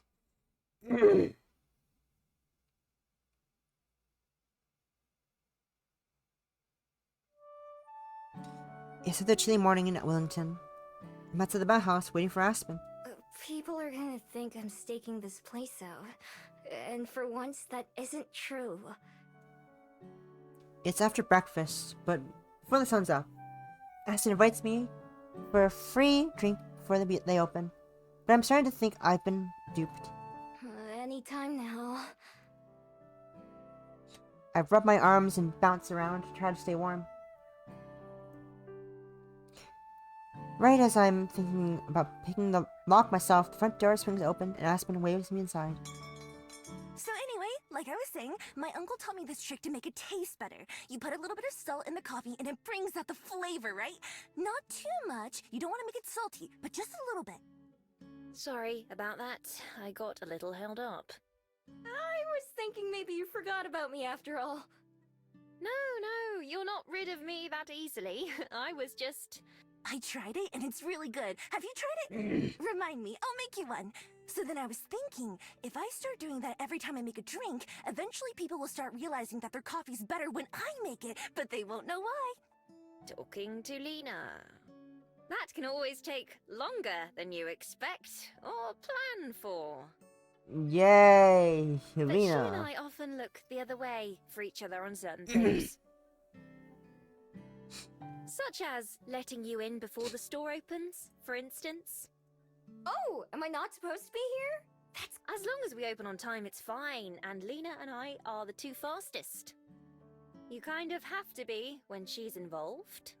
What do you mean? I'm sure you'll see. Come on, what do you want today? I inspect the menu. It's unhelpful as ever. Here's a paper copy, if that's easier to read. I can't read! She hands me a little print-out menu. It's also distinctly lacking pictures. Sorry, can't read it. Oh, do you need a Korean version? I'm afraid we don't have one. Oh, nah. Can't read any languages. I may as well have told Aspen that the sky is green! Aspen stares at me in clear disbelief. This isn't the usual weird look. This is beyond that. She laughs nervously. You're joking, right? I shake my head.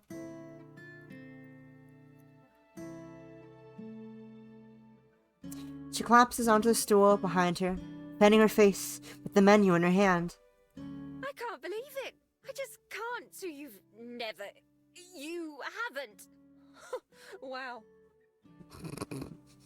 It's Aspen EXE is not responding again.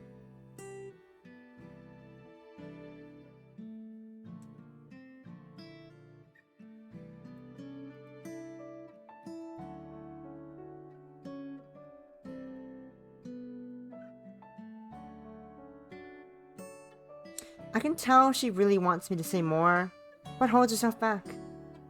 I suppose that explains a lot. I was just Still, thinking that you look can't like the sort of person imagine. who would enjoy one of our fairy kiss chillers. Okay, thank you, Olivia. This is for you.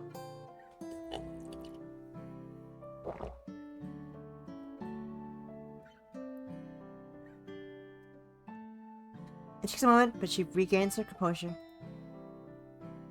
So is it connected?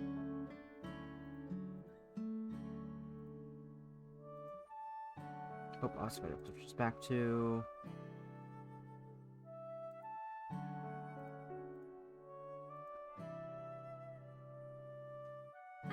Anyway, if you want to try something new, then how about our ambrosia latte? Ooh, ambrosia lattes. It's one of our seasonal beverages with apple and caramel. Ooh, snazzy. Apples and coffee? I've never had that before. Yes, well, we're experimenting with the recipe still. I said that we should try adding more cinnamon to it. I don't even know where Lena comes from. Suddenly she's just there. Aspen said it would overwhelm the other flavors, but I add extra whenever I make one, and so far no one's complained. Lena, are you serious? Well, yeah. And we love How Lena. else are we gonna find out which one's better? We love Lena. I'll make one for your friend too, and she can tell us which one she likes more. We love Lena. Lena!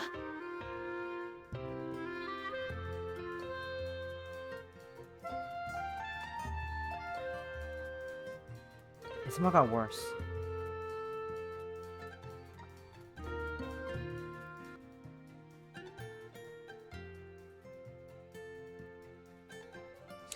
The other girl hurries back to the kitchen, clearly not caring about what Aspen was about to say. Aspen sighs and shakes her head. Right, well, I have to open the registers and put on the coffee. I'll have your drink in a couple minutes. Okay, thanks. I hop up on the tall stools and wait, swinging my legs back and forth before long, the cafe is filled with the small smell of warm coffee and baking bread. It's enough to make my mouth water, even though it hasn't been long since I last ate. Aspen roams before the kitchen, the front area, looking very busy. She checks and inspects what seems like every drawer and cabinet in place while getting ready. Mina's busy too, mopping and setting up chairs. At some point, she put earbuds in and her music is loud enough for me to hear it from across the building. After a while, Aspen returns to my table along with a steaming paper cup. Here you go, one ambrosia latte. I pop the lid off so I can take a peek at the drink itself. It smells light and fruity, and a swirl of caramel syrup is melted on the coffee and whipped cream. Looks good. Hopefully it tastes good too. I have a tiny little sip since it's too hot to drink very fast. The tartness of the apple actually gets through, but it goes very well with the coffee flavor. It's a little sour, but it's not bad. Not as good as a fairy kiss chiller, though. Well, I can't complain about that. The chair squeaks against the floor as Aspen sits down across from me. So, have you decided how you're going to spend your day? Not yet. What about you? I'm gonna work. there's still another 7.5 hours left on my shift, so I'll be here for quite a while. After work, I try to have a social life or get some writing done. Although lately I usually just collapse on the bed and take a nap. Hey, me too! Without a bed, though. Yes, well, I'm sure frolicking through the flowers and chasing rabbits gets tiring. Ooh. Are Ooh. there rabbits around here? Wabbit? Ayo, Brunlivia, hide! Run! Brunlivia, run away! Not for long, I imagine. Run away! Speaking of which, have you thought about what I said yesterday? About getting a job? It seems you have more than enough time on your hands. You do know what a job is, right? That More thread or is less. about to snap. I've seen people Yes, at work it will snap before. any moment now. But So, I've never had my own with job that, before yet. I'm getting out of here! Yes, I'm aware. Anyway, you'd have money to buy things you want, and you wouldn't have to steal to get it. What do I need money for, though? Juliet lets me sleep at her house, and she even gives me food. I don't mean to sound rude or anything, but Juliet can't take care of you forever, you know? I know. Right now, I'm still getting used to not living here. To even living here. I haven't given any thought on what might happen later on. I don't even know what kind of job I could get. Is there some place that would hire me to steal things? Not legally, no. But maybe you can find a way to use those skills. Maybe you could be a security guard somewhere, or a locksmith. Maybe. What exactly is your job, anyway? Well, as you know, I'm a barista. That means I make coffee and tea and hot chocolate and whatever else our customers ask for. Some people rely on our products just to get through their day, so I consider it to be a very important job. If we were to close or go out of business, there would be a great many people who would be distraught over it. Wow! And you're gonna do this for the rest of your life? I hope. Funny. It's not my passion by any means, but I don't mind it. It can be rather exhausting though, especially on busy days. Yeah, I agree, Aspen. I agree with you. Aspen, big mood. Big mood. I can't say she's selling me on this whole job idea. What is your passion?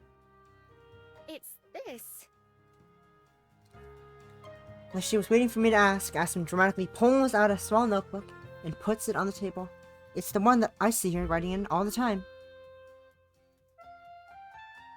I lean forward to look at it closely. It's not really big, but about the size. But as a hand, it's mostly purple in color.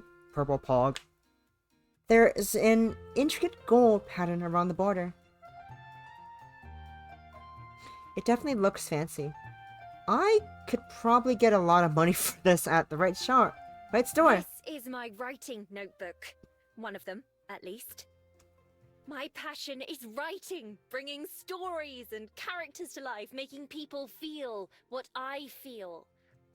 There's nothing quite like it. So challenging, yet rewarding. It's both my favorite activity and also the most frustrating one. This notebook is full of story ideas, lines that I come up with, or other interesting details. Yep, I'm gonna turn the porch light on real quick. It's getting dark outside.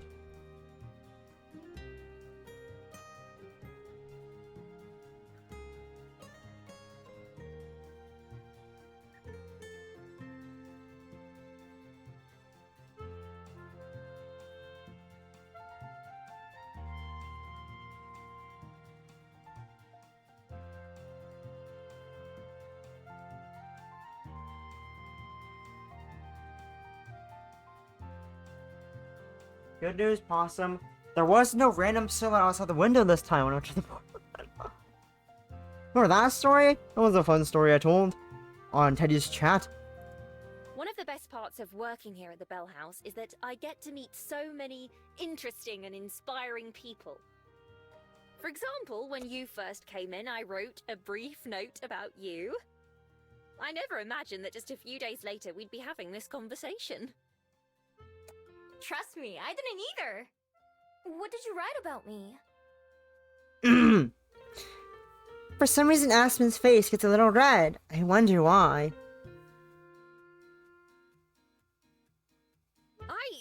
I don't remember. Just that I wrote something. It's in another notebook, not this one. Let's go, lesbians! Let's go! Let's My go, lesbians! dream Let's is go! that someday I'll be able to make a living from my writing. In fact, when I moved to Wellington a couple of years ago, that was supposed to be the first step. It's been taking longer than I'd like so far. Every morning when I wake up, I tell myself that I'm not going to sleep that night until I finish at least a chapter. But then by the time I'm done with work, all I want to do is pass out. Mood, kind Of of. course, that just puts me further and further behind. I've really only myself to blame, I suppose, but life doesn't make it easy for me. Sighing, Aspen puts her notebook away once more. While I sip my drink. Saying it like that, I can't fault you for not wanting to get a job. I'm only here because I need some way to pay the bills. That's just the life of a starving artist for you. Mm-mm-mm-mm. Did someone say job? Are you getting a job here? Is this an interview? From out of nowhere, Lena appears with a cup in her hand.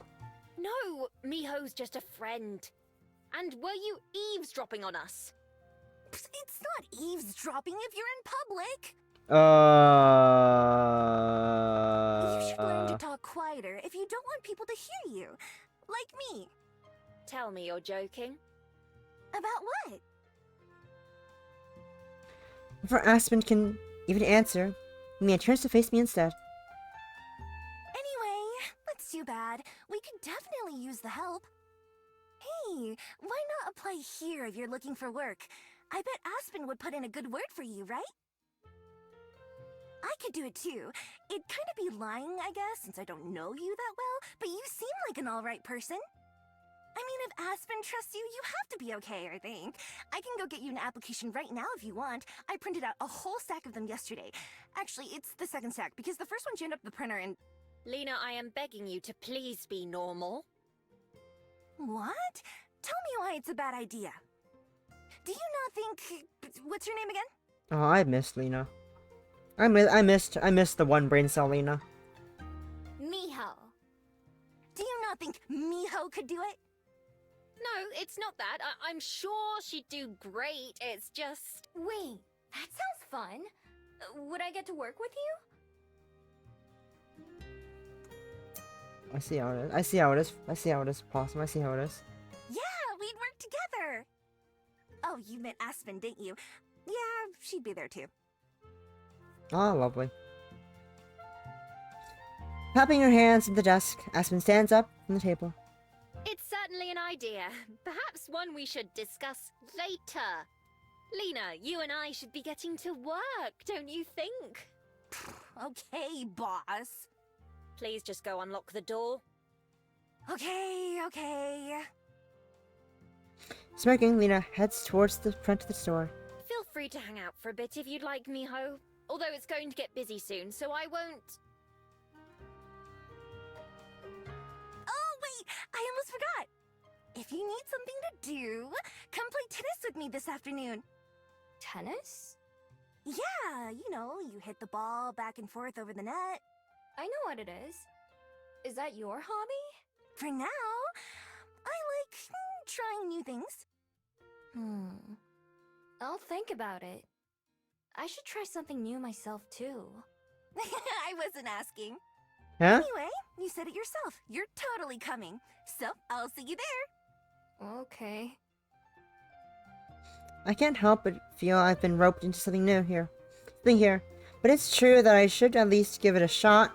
Maybe I'll turn to like it more than I expected. Cool.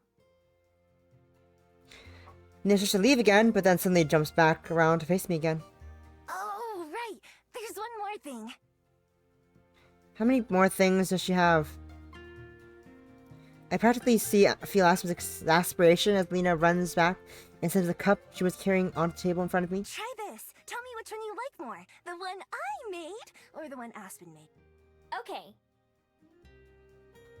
With an unnecessarily loud sigh, Aspen goes and locks the front door herself. I'm over halfway done with Aspen's drink, but I take another sip, paying attention to the mix and flavors. Then I do the same with Lena's. Lena watches eagerly, fist clenched in excitement. So, what you think? Come on, be honest. I can't taste a single difference. They're both good. Sure, but which one's better? Taking a sip of each, I try to detect anything different between them, but I can't. Fortunately, Aspen saves me. She looms behind Lena like a phantom. Lena, don't you think maybe you should go check the croissants? Nah, I already looked at them earlier. A couple of them were kind of schoolish, but I tried to massage them back into shape. Don't worry, I washed my hands first. For once, Lena's the one cut off as Aspen jerks on her apron strings and flaps her wings to maintain her balance. Why don't you go check on them again? Or maybe the muffins, if you haven't yet. Fine. We all know Miho just didn't want to hurt your feelings anyway. Aspen releases her, and Lena walks off to the back of the cafe like an embarrassed cat, pretending it was her idea all along. After she disappears into the kitchen, Aspen sighs again. I'm sorry about that. It's fine. She seems nice. That Yeah. is certainly one way you could describe her. What I was trying to say earlier is that you can stay here if you want, but I won't be able to chat. Our first customers will be here any minute now. That's okay. I'll probably go back to the library once I finish my drinks. Plural. Alright, I'll see you later then. Plural drinks. And don't feel obligated to finish both if you don't want to.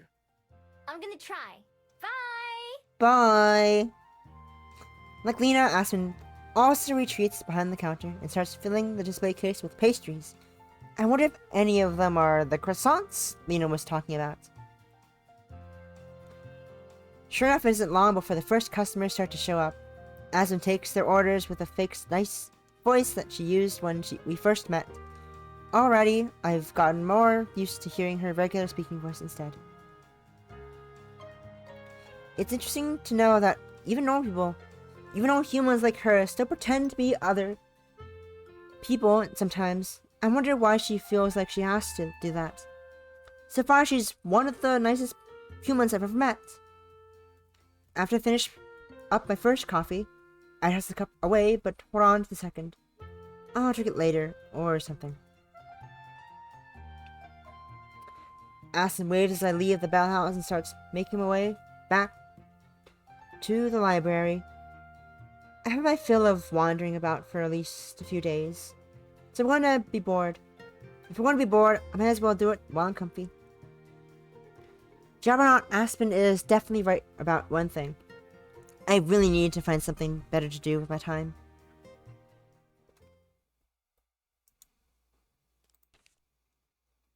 Whee!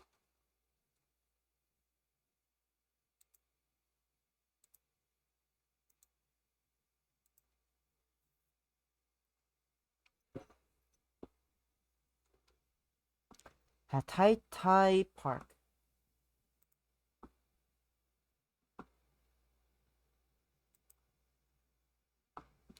After a few hours of sitting around the library, I'm bored enough to take Lena up on her offer to play tennis.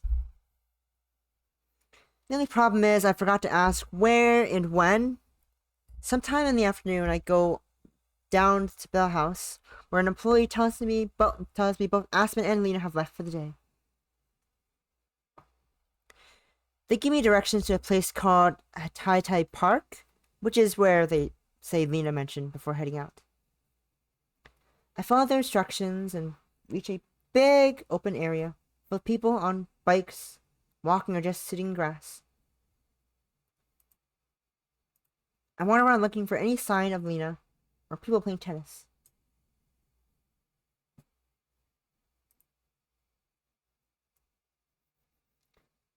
Finally, I spot the courts and make my way over. Out of the dozen or so people who are playing, it isn't hard to find Lena when I get there. Yeah! Nice serve!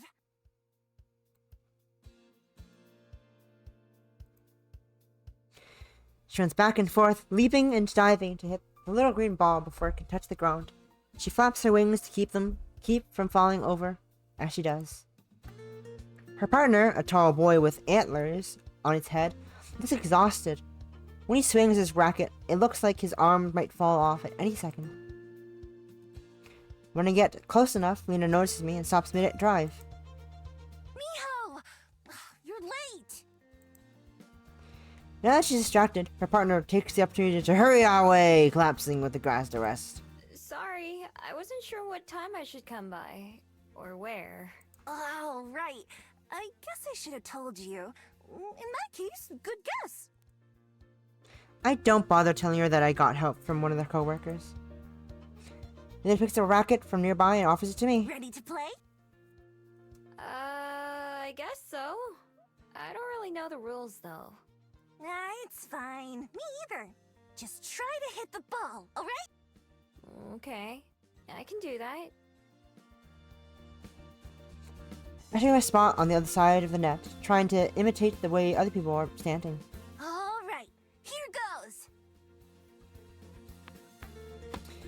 He interrupts the ball and then knocks it towards me. I watch it carefully, and when it gets close enough, I swing.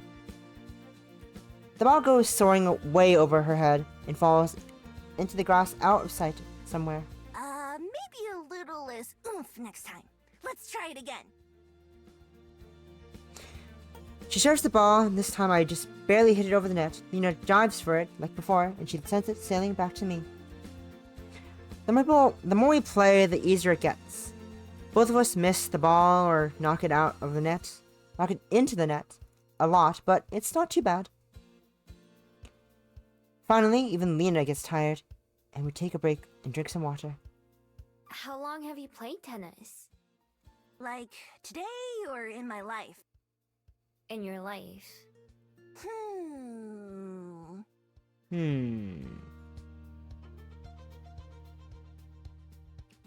She thinks about it a bit, switching up her nose.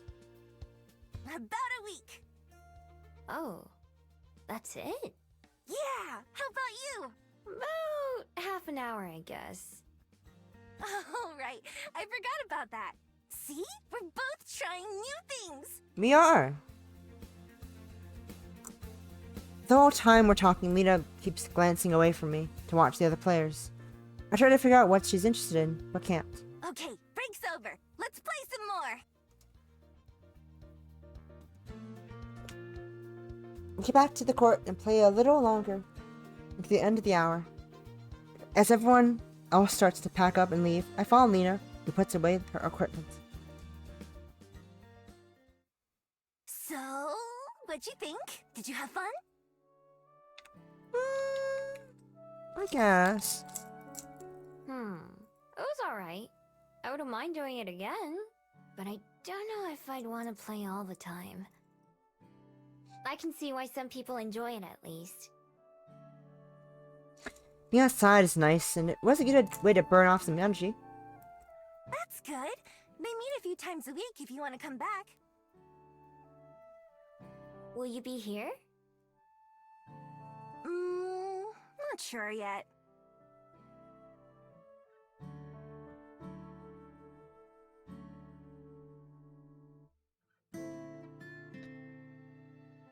Even while cleaning up, she's still distracted by someone or something else.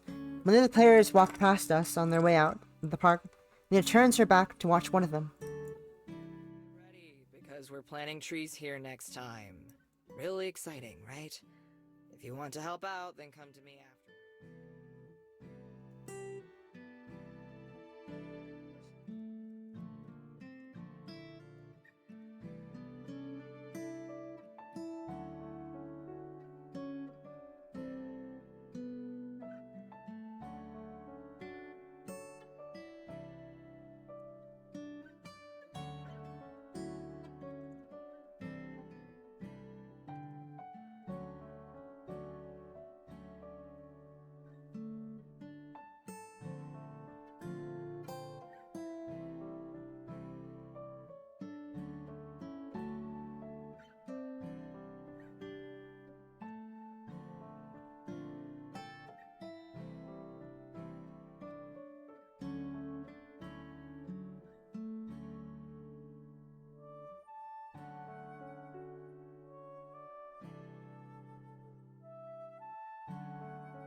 catches a conversation as the person Lena is watching, a dryad, goes by.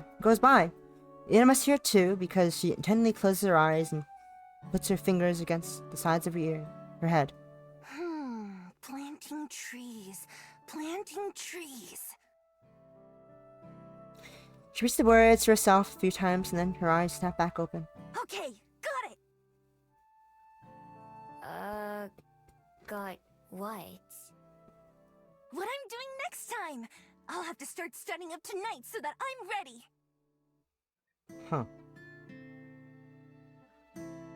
Okay, if you say so.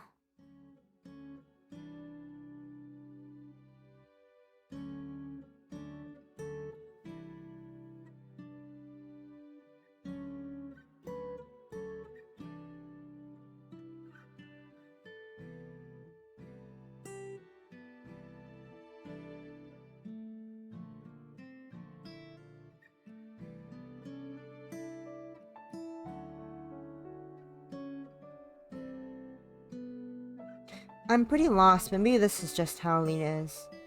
You should come too, if you're not doing anything. I'll tell Aspen to give you the details. Sure, sounds good. I'm not sure if I want to commit, especially since Lena probably won't even remember me the next time we see each other, but playing tennis wasn't so bad, so I should at least try keep my options open. Good. Alright, see you then, Miho! Boy. See ya. Waving goodbye, Lena heads off down one of the paths. I take a different one that leads me out to the park and back to the library for the rest of the day.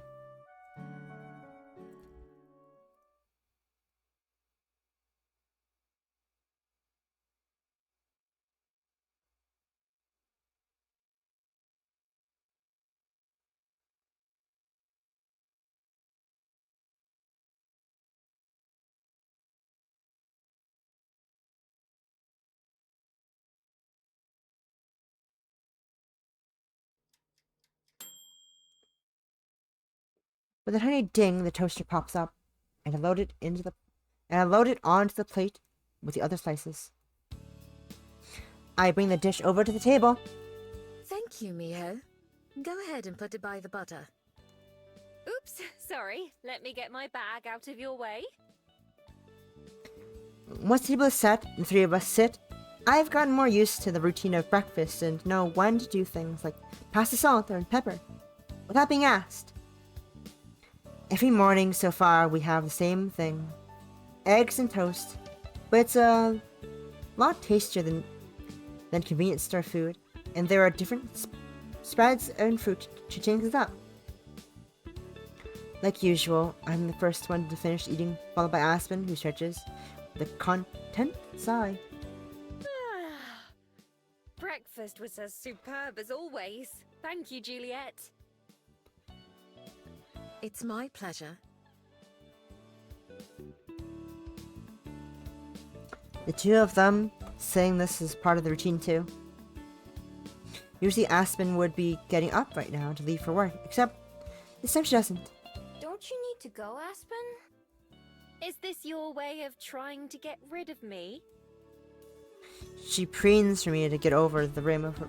She preens at me from over the rim of her cup as she sips her coffee. Nah, I haven't thought about that. I was just wondering.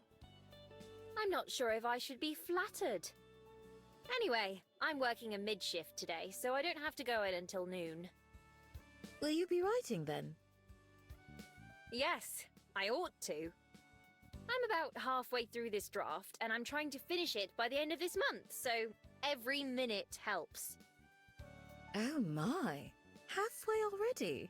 That's excellent progress. I look forward to reading it when you're finished. Me too. Nothing bad could possibly happen to the book. Don't give me too much credit. I still have to get there first, and you know how that's gone before. All you can do is keep trying. What are you writing? A book. I've been working on it for a couple of years now, as long as I've been in Wellington. Whoa, You're only halfway done? How long is it gonna be? Only halfway. I wish it was as easy as you think it is. Yes, not. It takes time to plan the story and prepare to write, and then, even after the drafting is done, you still have to edit it and fix it. Of course, the more you write, the better you become at it.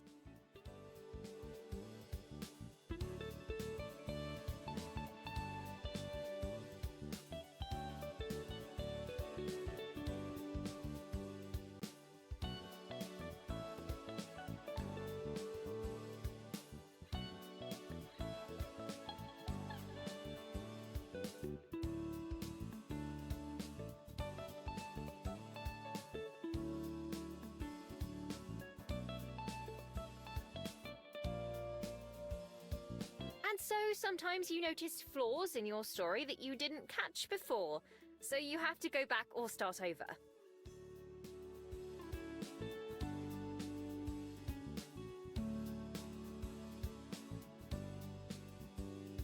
How do you ever get anything done then if you're always getting better? Don't you just have to finish it eventually? Yeah. Well, like I said, it's not that simple. Yeah. Aspen clears your throat. Anyway, it's difficult to explain to someone who's never written anything. Believe me, any writer would tell you the same thing. I glance over at Juliet. She's intently watching her tea as she stirs it. And you? Did you end up finding something to fill your time? Oh, like a hobby. Maybe. I don't know yet. Well, don't worry about it too much. It's supposed to be fun, not something you have to force yourself to do. Although I'm hardly one to talk, there are times where I want to do anything except write. I get that. I get It's that. I okay. get that. I feel you. I At least feel you ya. have something. I feel ya. I feel ya. Julia told me about movies, so I might try watching one of those. Have you ever seen a movie? Once or twice, I'm sure. Actually, Miho, there was something I wanted to ask you. What's that? Well, What pray tell? how would you feel about helping out around the library as a part-time job? I'll pay you for your time, of course. It would give you something to do during the day, and it would be a great help to me. Really? But I thought you didn't need any help running the library. It's true that I don't need it. The honor system has served me well for the day-to-day services, and I'm kept informed of any troublemakers. But in addition to the kind assistance from Aspen in the mornings, I also have to reshelve books, maintain the check-in and check-out logs, and more. I don't mind those tasks at all. In fact, I find them rather relaxing. But without them, I'd be able to devote more time to other pursuits. If you're uninterested, you're more than welcome to decline. You needn't worry about being kicked out or disappointing me. I'm perfectly content either way. Coming around here doesn't sound bad at all. It does sound very interesting. It doesn't sound very exciting. But it's not like I found anything else I'd rather do instead. At least it's comfy in the library and super convenient. Having some money again would be nice too. It would be even better than that there's no one taking it back.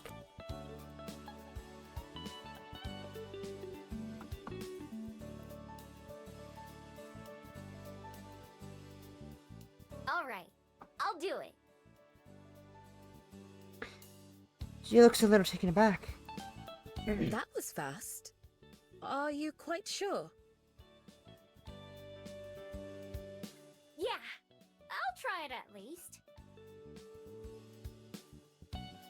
Of course. If you find it's not for you, then I won't be upset.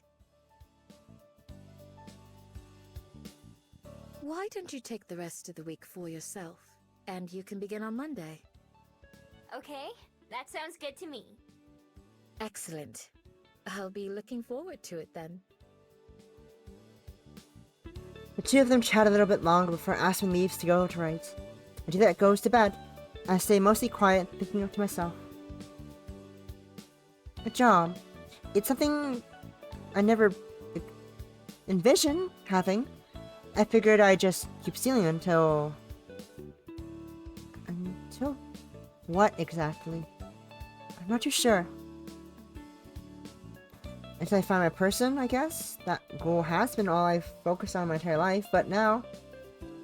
Spending time here in Wellington is actually making me plan things out in advance.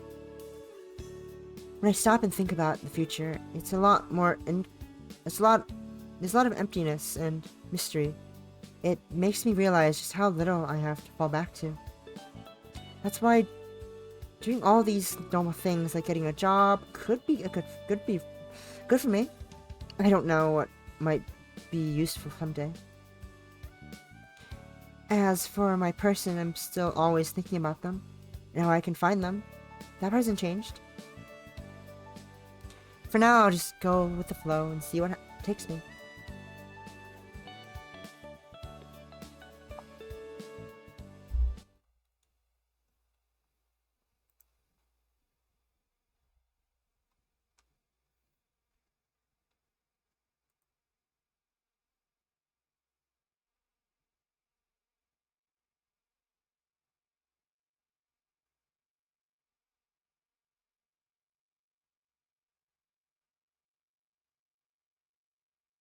While trying to think of something to do, I suddenly remember the fishing lesson that Juliet told me about.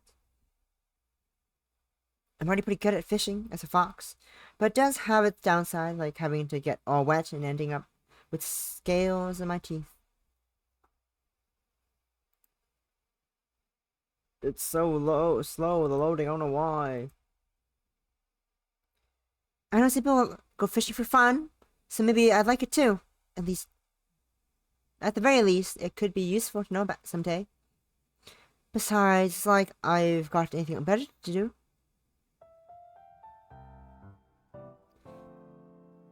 Down at the waterfront, there's a big crowd like always. The merchant booths, like that Juliet pointed out, to me having long lines and cluster of people in front of them.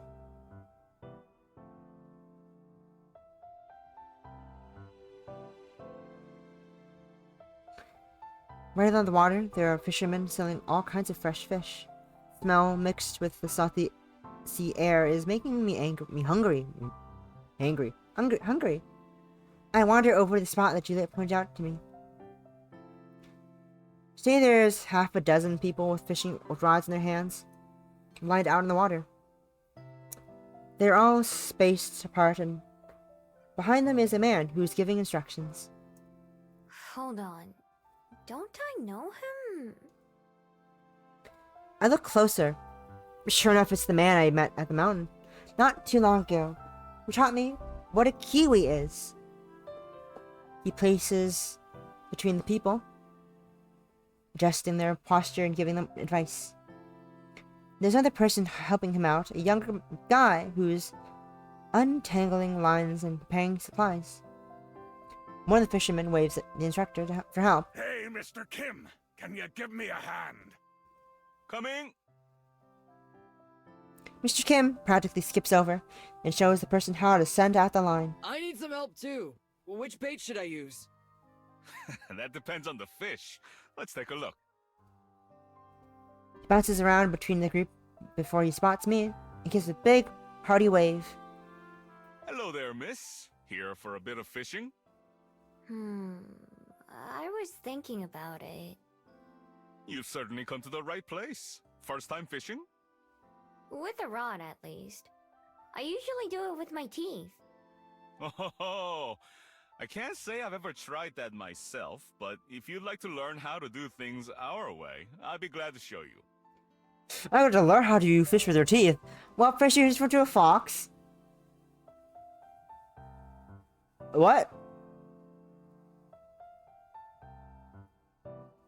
Sure, why not? I came all this way. That's the spirit. Here, why don't you go ahead and stand here? I took a spot on the pier and faced the water.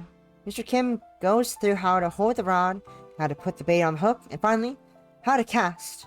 Once he's done explaining, he sits back to give me some space. All right.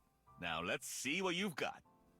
Right. So I stand like this and put my hand here. I did my best to copy everything he showed me, and then with a flick of my wrist, I cast my line out in the sea. Perfect! Nice job. Oh, I forgot to ask for your name. Miho. Nice job, Miho. Keep it up and you'll be a master angler in no time. How long does it take to catch one? Hours. Well, now that depends on the fish. It could be minutes or it could be hours. I've been after the same fish for years. Whoa! Don't you ever go home? He laughs. I'm reminded of the first time we met up at the mountain. I certainly do. But I always come back. Patience is the most important virtue, other than maybe a bit of luck. Michigan goes to check the others. While I stand there waiting, it doesn't seem like anyone else is getting a bite, so at least it's not just me. Suddenly one of the other fishermen yells with excitement. I got one! I got one! Very excited. They frankly start to reel their catch. All of us gather around to watch. Steady, steady. They plant their feet firmly, reeling in with all their strength, but it's clear that the fish is fighting back. Can you help? Of course. It's Olive. Well, Possum, look, it's Olive. It's Olive. It's Olive. Whoa. It's Olive.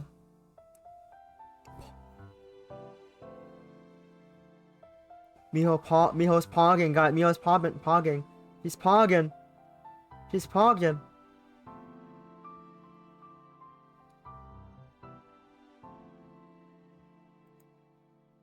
Fun fact, I have this trading. Of course I got the trading card.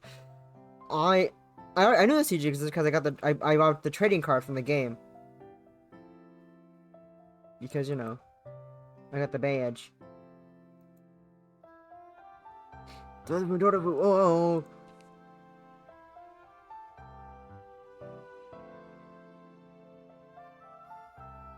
Yeah. Version 1 and version B.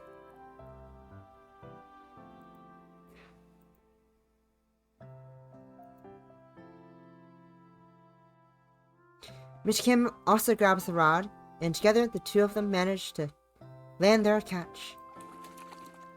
Everyone, including myself, gasps as a fish breaks through the surface, its red scales shining in the sunlight. Miss Kim lets go so the fisher can admire their prize. Whoa! And isn't she beautiful? Congratulations. My stomach rumbles just from watching. Unfortunately, after a few more minutes of waiting for my own fish, I still don't get many bites. Finally, it's time to pack up and head home. Rich Kim catches me before I can leave their pier. So, what'd you think, Miho? Does it beat the ways you've gone fishing before? It was okay. I didn't catch anything in the end. But it was cool to watch you and that other person get one. It's like that sometimes. You just have to keep trying. I hope we'll see you around again sometime. Yeah, maybe. Thanks for showing me all that stuff. In the end, it was a lot of just standing around. What he said about needing patience makes sense, but if I'm looking for something fun to do, then I'm not sure if this was exciting enough. But it was kind of relaxing, and I do still think it would be useful to learn. Either way, I'm glad I came and checked this place out. Now to go see if Juliet keeps any seafood in the fridge at the library. Seafood. I want a seafood diet. I seafood and I eat it.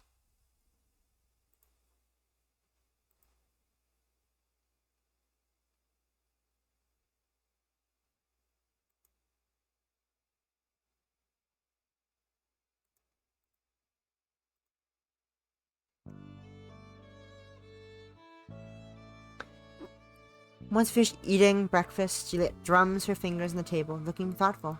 Miho, it occurred to me that perhaps I should give you the proper tour of the library now. I need to go dehydrate again. Give me a second. Scroll, scroll, scroll, scroll. Dehydration time, we are back.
Yo, what if I buy an external disc reader and just play Plot Back Behind from that? That'd be interesting.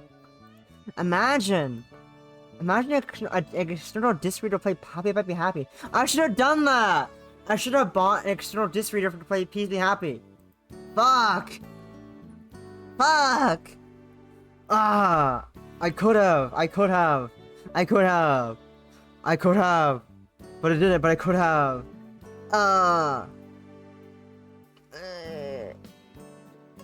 I should get one in general though.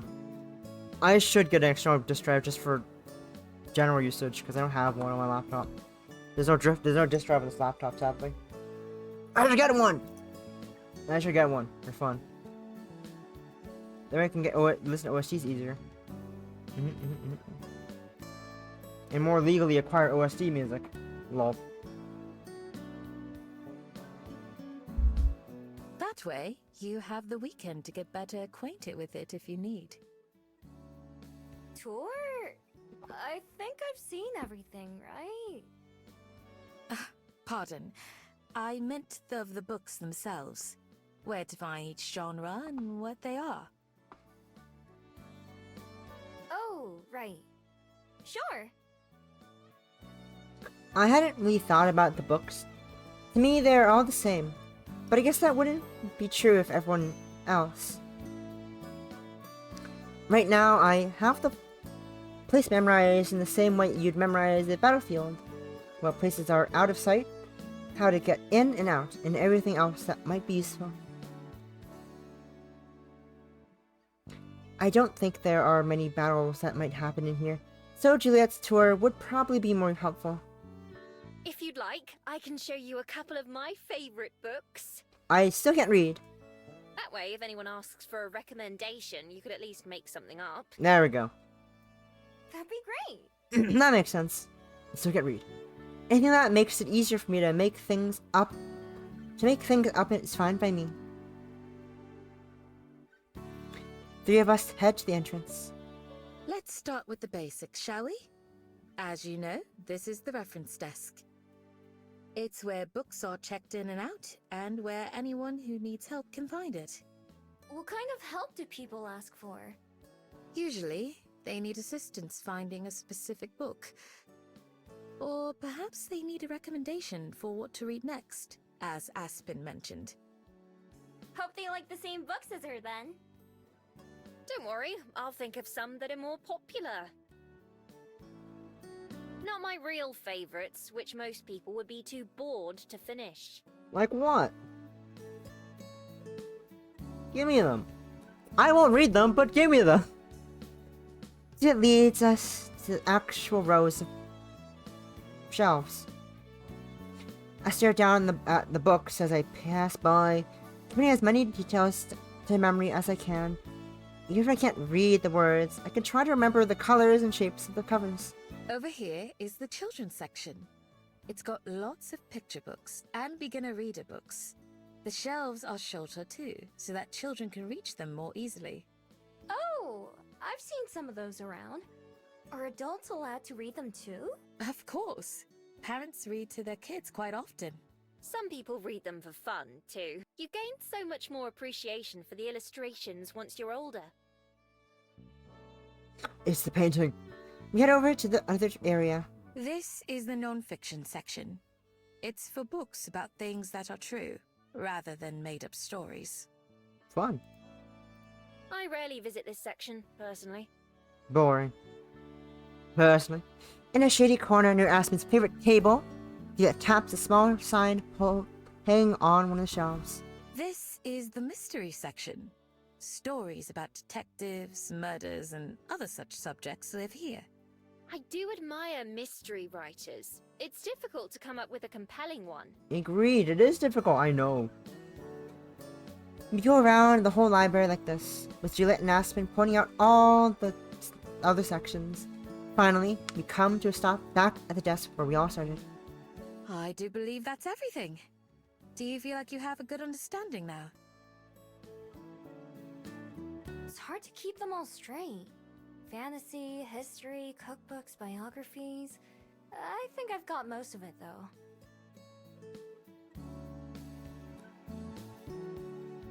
By the end, my head feels like it's spinning, and I know that I won't be able to remember everything as hard as I try.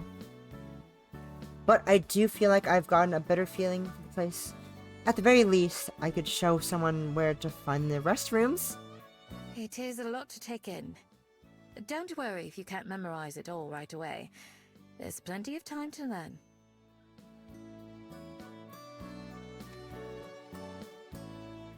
Even I forget where things are sometimes, and I've spent more time here than at my own apartment. Thanks! It might take me a while, but I'll get it eventually. What the fuck is that?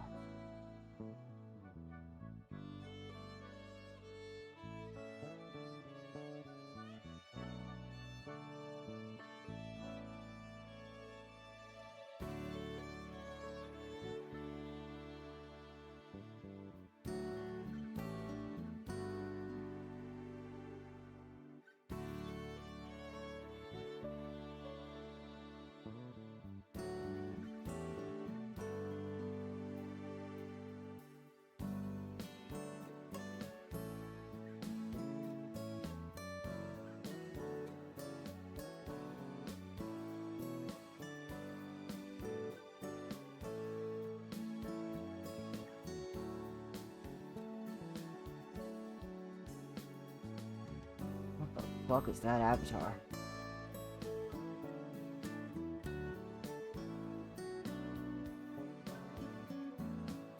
I know you will. I have the utmost confidence in you. If I'm going to do this, I may as well try my best. Maybe something good will come from it. And if not, I can always just leave. Want me to show you the books I was thinking of now? Sure! I'll be off to bed myself then. Have a lovely day, you two.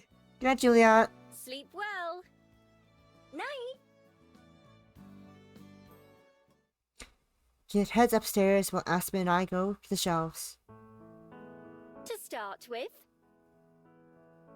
She leads the way to the fiction section, which is easy to remember since it's the biggest. Aspen runs a finger across the books as they move down an aisle. I see her scanning the titles before she stops and taps the spine of this one. here we are, Wuthering Heights. I just returned this one recently after finishing my annual reread. It's a very tragic love story. The main character is rather terrible, I must confess, and there's an awful lot of death. But despite all that, it's beautiful. That description definitely isn't what I was expecting. People really like to read that stuff? Sometimes, yes. You read to experience all kinds of different feelings. All the feelings, I agree. I agree, all the feelings. All the feelings. Besides, I think there's a kind of sad beauty to doomed romances like that. It really does put life in perspective. I wonder what Wuthering Heights is a reference to. Do you know what it's a reference to, Possum? You seem to know a lot about these games. What's the reference? Are you aware of the reference? Because I don't. Wuthering Heights. I don't know.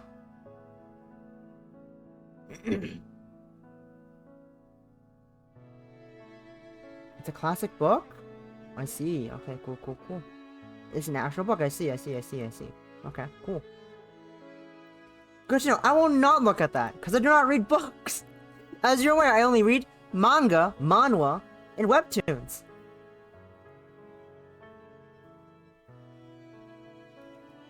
If you say so. You don't have to take my word for it. I'm sure you'll see for yourself once you start working here. In the meantime...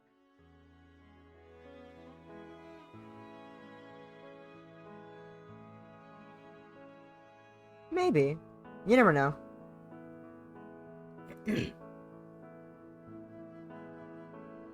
I follow Aspen to the other side of the room, where there are a couple smaller racks of books in the corner. Do you enjoy poetry? You mean like races and stuff? Guess they're okay. That's poetry? That's pottery. Poetry is... Clear your throat. Prose. Words in their best order. Poetry. The best words in the best order. Samuel Coleridge said that. He was a poet, but he's not the one I have in mind. I'll show you what he meant. The book she selected looks old. Very old. It has a green cover that's rough like a lizard's skin. The letters being faded gold. Alfred Lord Tennyson is one of the most famous poets to have existed. I simply adore his work. Here, this is from The Lady of Shalott.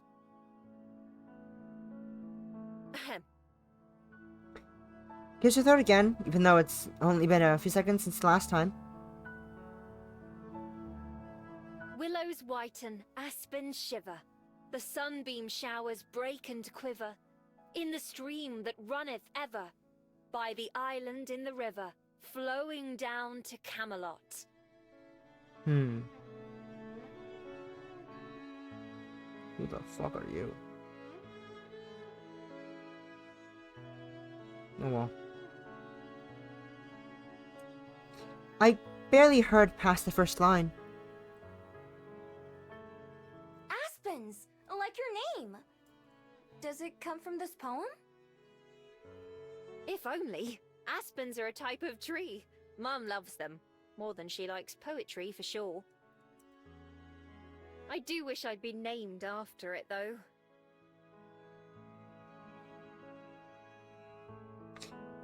She rereads the rest of it, which ends up being pretty long. It's kind of hard to follow, but imagine the fields and towers that she talks about is nice.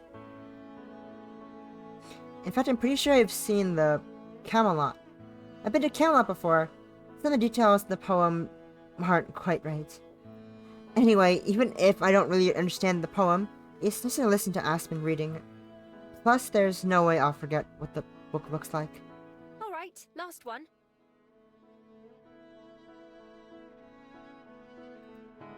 I thought 3 would be enough to start, but you can always ask me for more recommendations if you need. I could suggest books until lunch, if I didn't stop myself.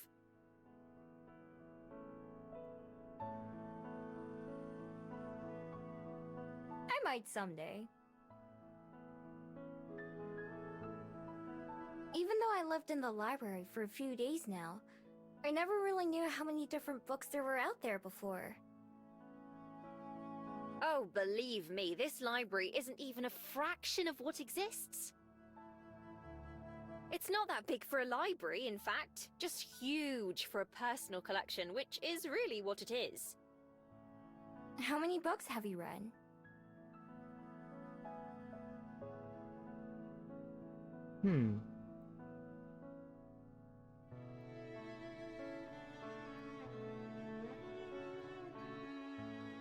I couldn't even guess. Definitely hundreds.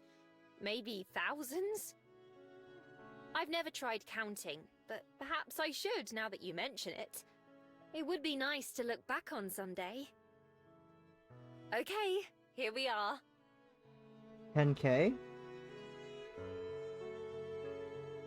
Ah, yes. The book she takes me to is laid out flat on the end table, where more people can see it, rather than on the shelf. Everyone knows the story of Peter Pan, the boy who never grows up and can fly. Everyone except me. Yeah! Now you do too. Peter has a darling fairy friend named Tinkerbell, and he fights the dastardly pirate Captain Hook. Peter leads a group of boys called the Lost Boys, and they cause all sorts of trouble for Neverland, where they all live. What do you mean he never grows up? In Neverland, you never get older. So he stays a young boy for his whole life. Even when the girl he loves, Wendy, grows up and gets married, and someday dies. Unless we're talking about the movie, Hook, where he forgoes his immortality and marries Wendy. And has children and grandkids. It's a time. A good movie, a classic. You should watch it. Watch it again. It's good. You sure do like sad stories, huh? Moho? What? Moho? What's death? Moho? Moho? I suppose I do. I figured. It's as Peter Pan himself says. To die would be an awfully big adventure. Still, it's not like I only like sad things. Romance is my favorite genre, and not just the tragic kind.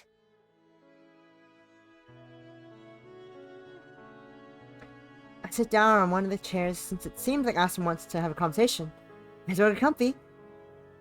Aspen sits down too, fidgeting with the strap of her purse. Why is it your favorite? Why?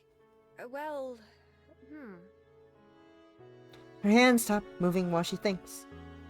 In a book, things can be much more perfect than in real life. A moonlit balcony all alone, or a sunset kiss on the seashore.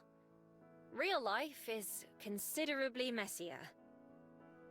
I've never been in love before, although I think it sounds quite nice.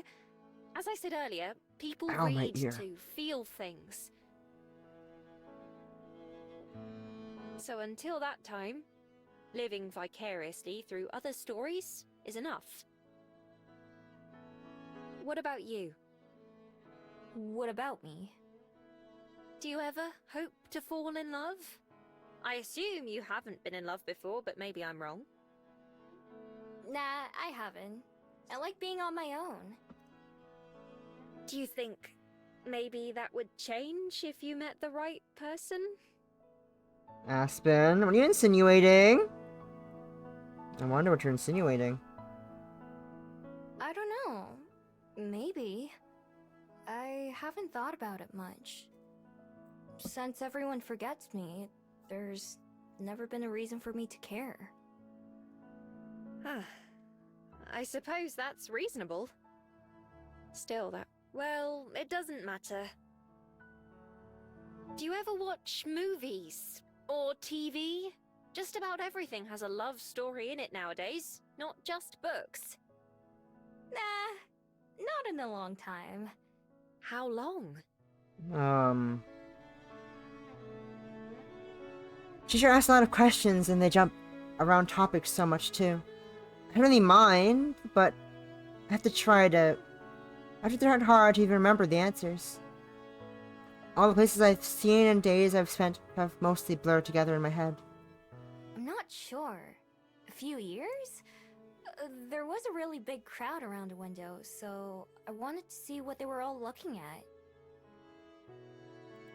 And? What was it? I wondered what it was. I don't know what it was. I didn't speak the language there yet, and I didn't memorize the sounds. But on TV, there were these people in white suits bouncing around, and the people watching seemed really excited by it. Aspen gasps. Did the people on TV, do you remember by chance if the place they were hopping around looked like a desert, all rocky and empty? Now that you mention it, yeah. How did you know?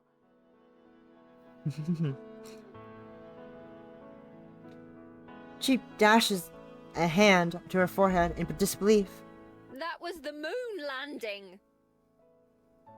No, I'm pretty sure I'd remember if the moon landed. I'm pretty sure I know if the moon landed. It'd be pretty obvious if it landed on us.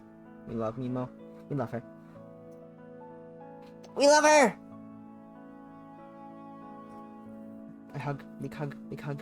Not like that, silly. It was when humans went to the moon for the first time. Wait, they did? We did! Yes, Thank you, and Possum. you saw it happen, apparently.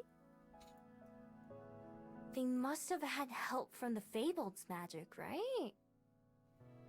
No, not this time. It was pure human ingenuity. Fun. Whoa. With a Miho? Okay. Yeah. Lift it up, Miho. Go, pat the Miho. There you go. You look surprised. I am. I didn't know humans could do something like that. Well, not just any human. It took a lot of work from a lot of people. It still does to this day. I can't believe you got to watch it live, though. What was it like? Boring.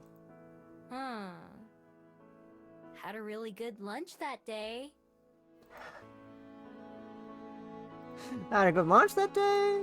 Everyone was so distracted that I was able to sneak into a restaurant that usually would have caught me.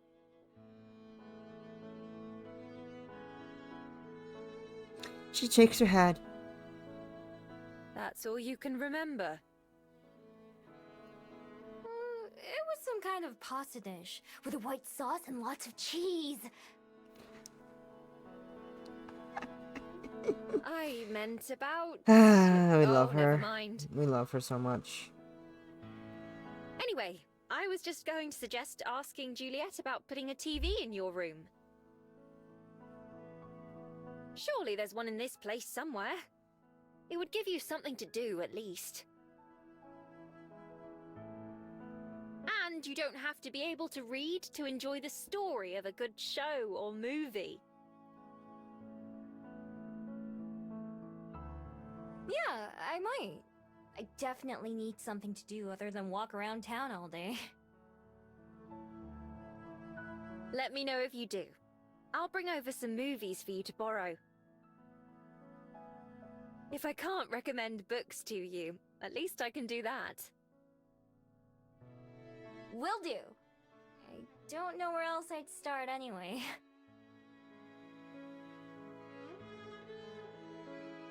After checking her phone, Aspen stands back up. I'll be more than happy whenever you ask. For now, not to be rude, but I'm going to go write for a little while. I'm working on the last couple chapters of this book before I'm finished, and I want to be done with it as fast as I can. Oh, sure. Good luck.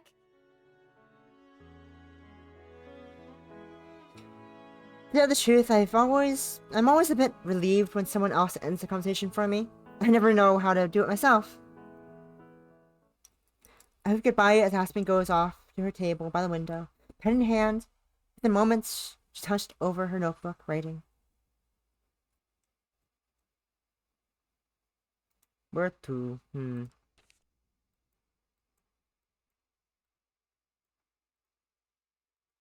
Where do you spend time? Check out Lena again. Request for coffee. I'll go to the botanical garden. I kind of like the Lena storyline. Let's have that be a part of this session again. Let's have Lena be part of this run, you know? He's pretty pog. I don't see why not. If they don't have anything else better to do, I decided to head back to the park to see Lena. Aston told me where and when I could find her, although we both know that Lena won't have any idea who I am. Make sure that I see Aston and Juliet every day is hard enough as it is. Although I like Lena, I don't think I could put in the effort to have her remember me too. Do a poll? Oh wait, too late. Ha ha ha ha ha ha ha ha ha ha! You're too slow, Olivia. Maybe she started coming by the library in the mornings, like Aspen does. Although I'm pretty sure that's the last thing Aspen would ever want to happen.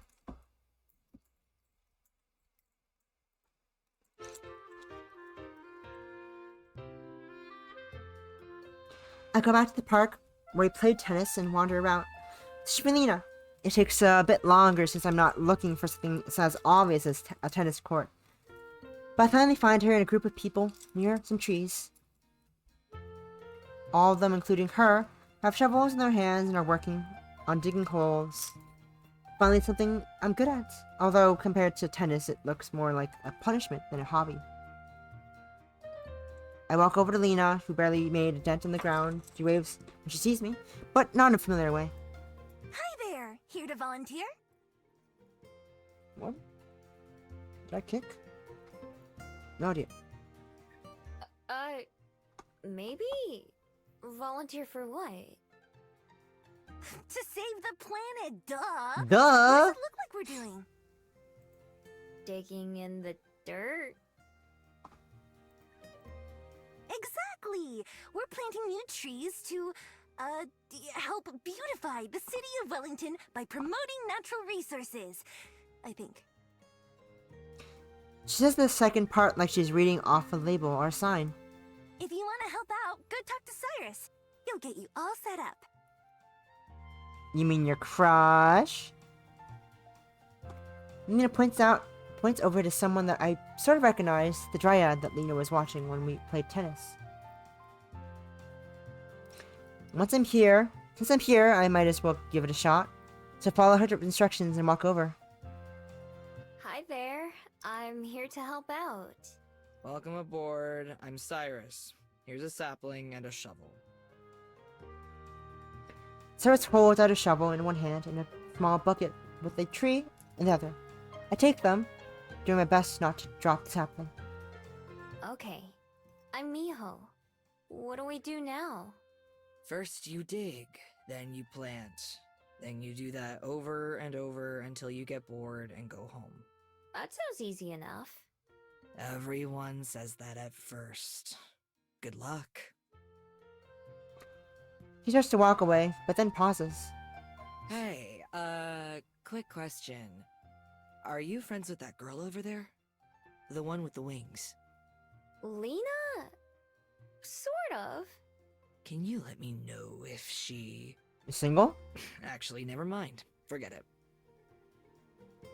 Let me know if you need any help. She's single and interested, by the way. Bye, Cyrus. Your crush is a crush on you. It's mutual crushing. This time he really does leave, walking around to check on the progress of everyone is making. Now that I am all set up, I take the things he gave me and go back to where Lena is. What do you mean? What do you mean wrong VN? Good to go? Since you're new too, let's have a race. We can see who plants more trees by the end.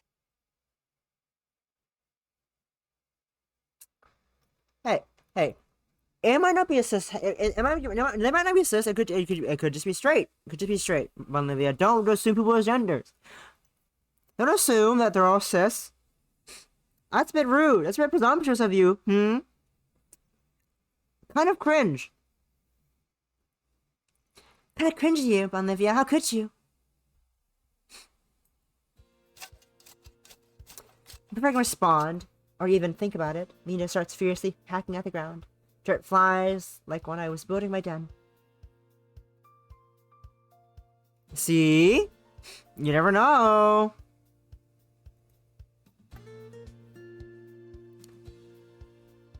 I watch her for a second, and then start on my own. I don't really want to compete with Lena, so I just go my own pace. It's a little awkward. I could do this at the in seconds as a fox, but using a shovel feels strange and inefficient. Muscles don't even know I have, start to feel sore. After a few minutes, Lena sprawls on the ground in exhaustion. She's only halfway done, but best. I didn't think it'd be so hard to dig a hole. Oh! While she's lying there, Cyrus comes around on one of his inspections. He stops and examines both our handiwork. Nice job, Miho. You're a natural. Yep. Lena? Good effort. Lushies. Lena leaps to her feet, using her wings to propel herself to a standing position. I wasn't taking a break. I was, testing the ground to see if it might be softer over here. Look, this one will be even better.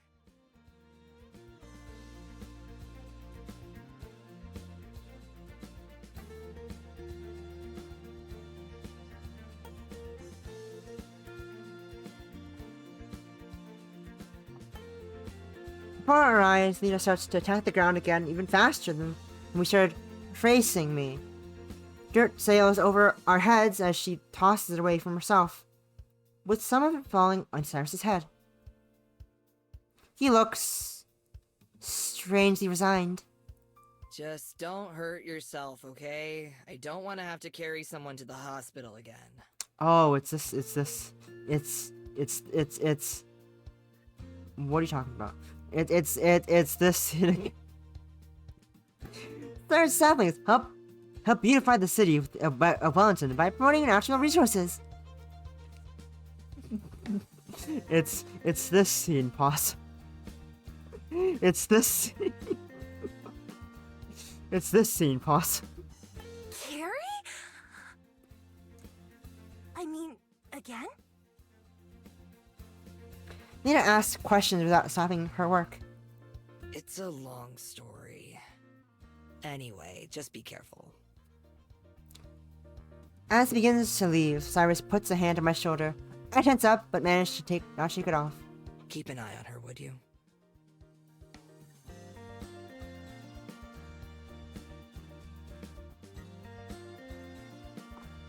I nod and Cyrus walks away. As soon as he's out of earshot, Lena comes to a halt. Miho, right? I need you to break my arm. You... what?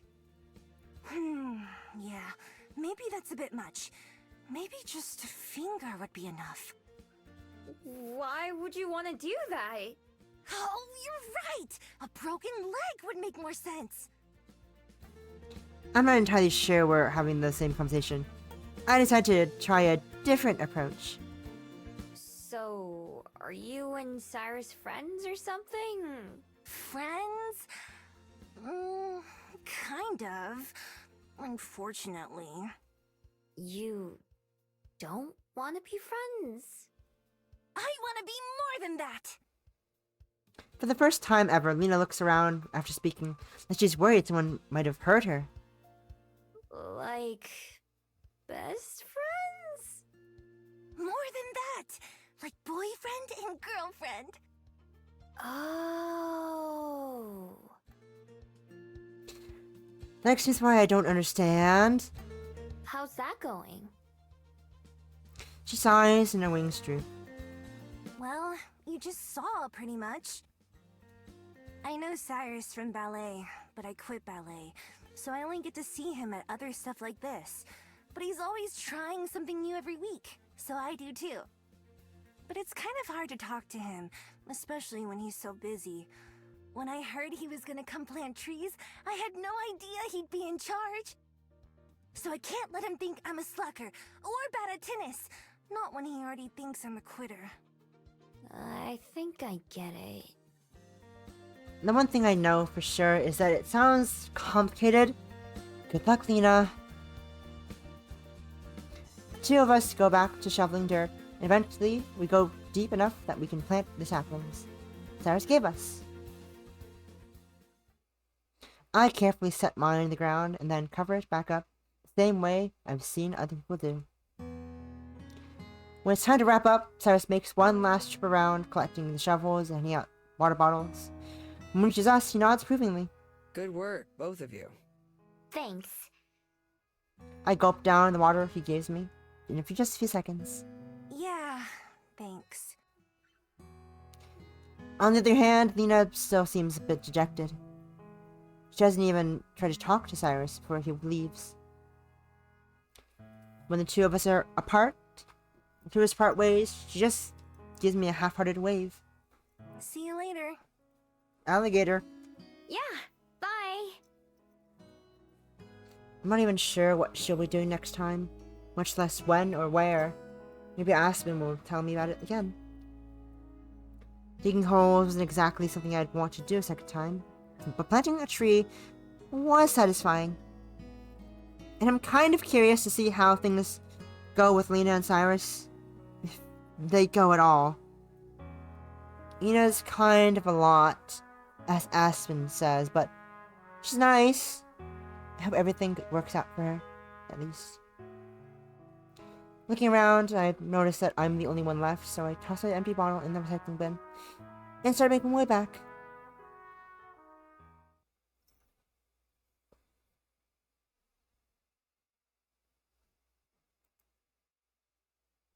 Mr. Kim.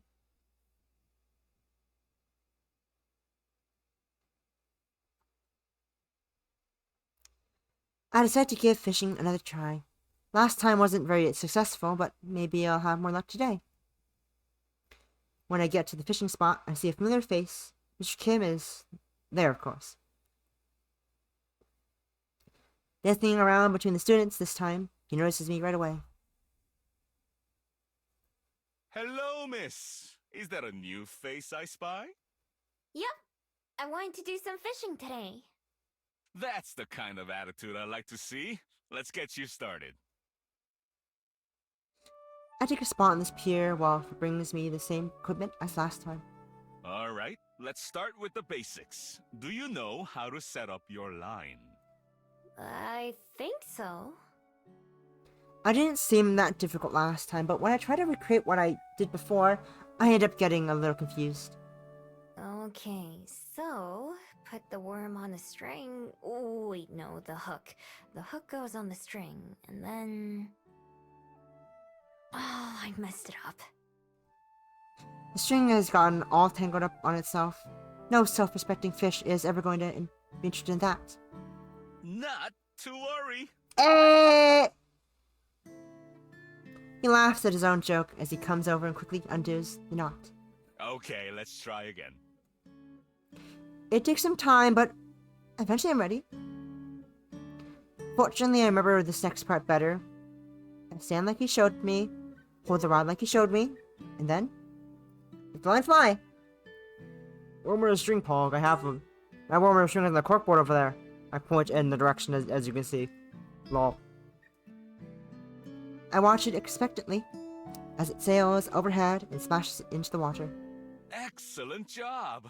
Why, if I didn't know any better, I think I taught you myself. Nice. I just smile in response. With my problem solved, Mr. Kim goes off to assist someone else, while I turn my attention back to the sea. Maybe it is. Is yours blue? Mine's blue. Here, fishy fishy. Indeed. And I'm ready, no fish will be getting away from me today. The instant I feel a tug, I'll be reeling it in, just like the other person when I came here before. Just gotta wait. And wait. And wait. Nothing's biting. It happens. Nah. Mission pops up seemingly out of nowhere. Just give the fish some time. You'd be shy too if someone started offering you a meal out of nowhere. They did. Well, show me there. I nod and keep waiting, but I don't feel the boredom. I can feel the boredom sinking in. I was willing to give fishing a second chance, but if it's going to be like this every time, then I probably won't be coming back. Suddenly I feel the fish... Well, I feel the fishing pole jerk in my hands. It takes me by surprise. I almost let go, but managed to hold on tight. Oh, I think something's biting. Reel it in! You can do it! Right, reel it in. To do that, my head is spinning as I try to remember what to do. Meanwhile, the reel is spinning as fish. My fish tries to get away as it smacks my hand, jolting my memory. Oh, yeah.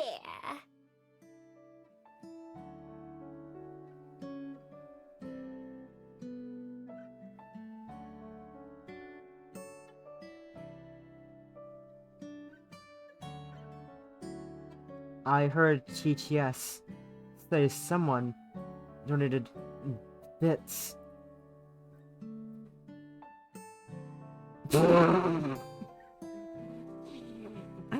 Bolivia! That's rude! Don't call her that! Don't call her that! Call me Unbi.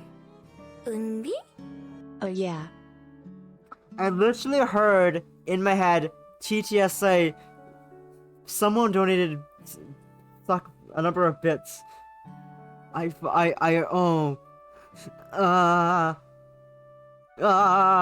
has tainted my memory. Rat has tainted me brain. Oh, yeah. Oh, yeah. Oh, yeah. I grab it and start tugging it the other way. Pulling the rod towards myself as I do, I can feel the fish, still out of sight, struggling against me. Not today. All the time I spent waiting was made me extremely determined. I plant my feet firmly and keep reeling. Gradually the line gets tighter and tighter until finally the fish breaks through the water, dangling out at the end. I did it! Woo! You did it! Woo! I bring the fish to where I can see it more closely. It's not as big as the fish I watched get caught last time, but it's not tiny either. Just down the pier, someone else is reeling and catching too. So, what are you gonna do with it? Huh? What do you mean? Maybe he's asking how I plan to cook it. Will you be keeping it or letting it go? Let it go? I just worked hard to catch it. Mr. Kim laughs behind him, the person who just caught something, takes a picture, and their prize, and then tosses it back into the river. Why did they do that? Well, everyone has to eat. That's just part of life, and I love a good fish dinner as much as anyone. But some just enjoy the sport and the struggle, and release the little guy once he's been defeated. A little fish I caught, its tail flapping gently. There's a mark on its mouth that doesn't look natural. What's that? I point at it so Mr. Kim can see. He only has to glance at it. Looks like it isn't this fellow's first time being caught. That is a battle scar. A scar. So he's been caught before and either got away or was released. It's up to me to decide if his luck runs out or not. Sighing, I unhook the fish and then toss it back into the water, where it instantly swims back out of sight. Try to be more careful next time. It If I was hungry, I'd be a different story. But my belly is full, and Juliet just went strapping, so there's plenty of food at home. So I figured I might as well let this one go. Walking up beside me, Mr. Kim looks out at the sea. You know, maybe that kindness will come back to you someday. I'm sure the fish appreciates it. Yeah. I'm not sure how useful it is to have a fish owe me a favor, but I know that Mr. Kim means. I hand him back the fishing pole and box of lures he gave me. Done for the day? Yeah, now that I've gotten to see what it's like. Well, if you decide to join us again, the fish will be here. And so will I. Maybe I will too. Thanks for the help. Of course, of course. The pleasure is all mine. Have a good day, miss. I wave and head back up the pier.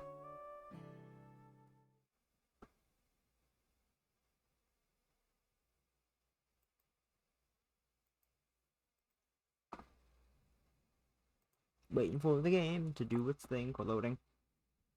My favorite pastime.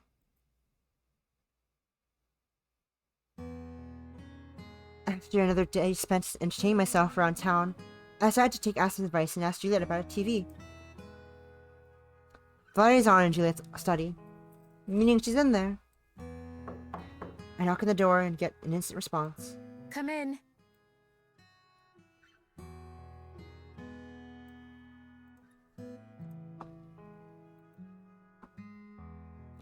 The city hasn't changed at all since I was here a couple of days ago. Except there aren't any bats in the corner this time. It's just me and her.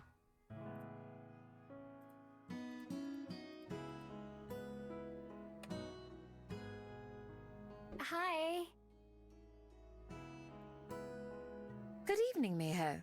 What brings you here? I'm a little bit worried about how to do this. Usually I just take something I want. Lately I have started saying yes when people offer me things, but going in and just asking for something? Well, I'll have to do it sometime. I had a question. Yesterday, Aspen said I should ask about getting a TV in my room.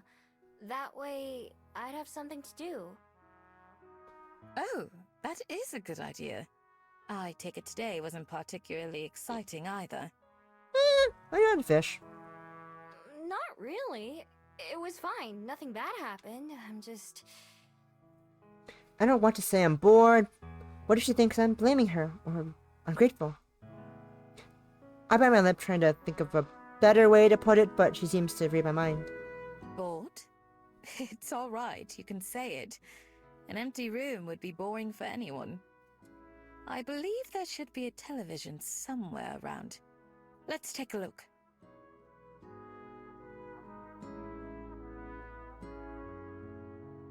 I follow behind her out the office. Juliet takes me down one of the hallways I've never been down, and where I don't think I've ever seen the lights turn on.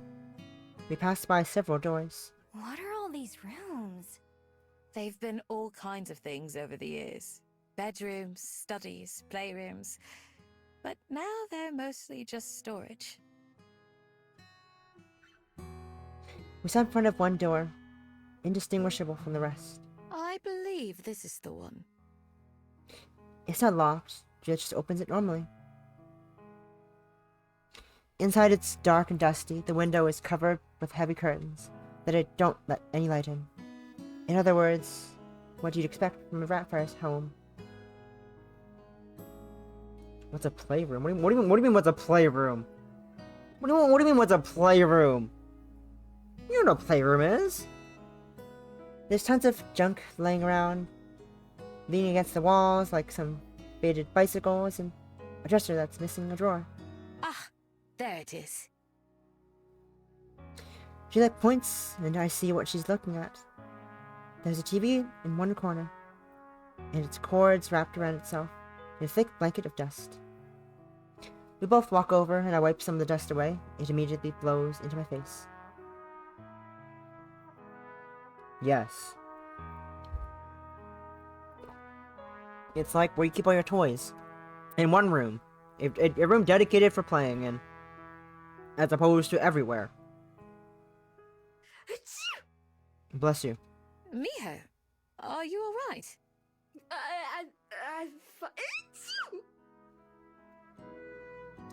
Still, I back a few steps away. As you can tell, it's been a while since I've come in here. It's not the bedroom, it's different.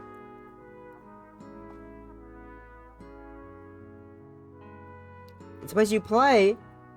Kids play in a playroom. A kid's playroom. There's a bedroom. It's different. I believe it should still work, though. Okay, I can move it to my room then. It's alright. I can take it. Why don't we both do it? Oh, or not. Juliet effortlessly lifts the TV up and begins to carry it on to my room. Whoa. Strong woman. I know from plenty of experience that TVs aren't exactly easy to lift. I need to remind myself to never piss her off. She's scared. I hurry after her, arriving at my room just as she sets the TV down in the corner and plugs it in. Let's see. Press the power button and then a soft buzz comes to life. It works! Fireman's carry? Bridal carry?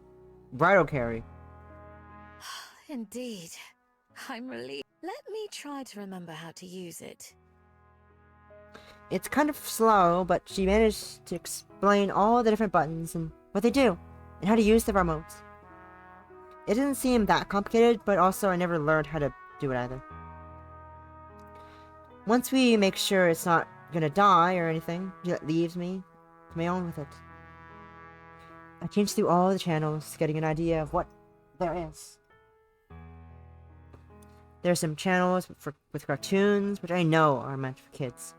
There are also some shows with real people in them, but they don't make much sense to me. Maybe if I watched from the beginning. There are also plenty of ads. I recognize most products than I do shows. That probably has more to do with my lifestyle than anything else, though. Even flipping through stations constantly, I do find myself having much more fun than I was just napping or walking around. I see why humans do this all the time.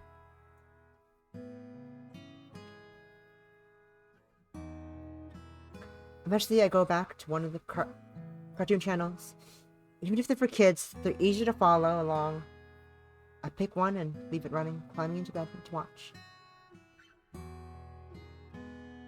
I end up spending a few hours watching till I fall asleep that night. I have something else to follow along with and think about is a nice distraction from having my own doubts and worries creeping up on me.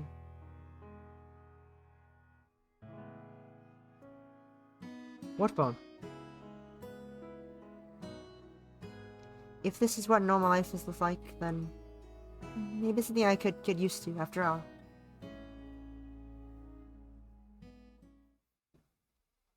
Morlina or exploring?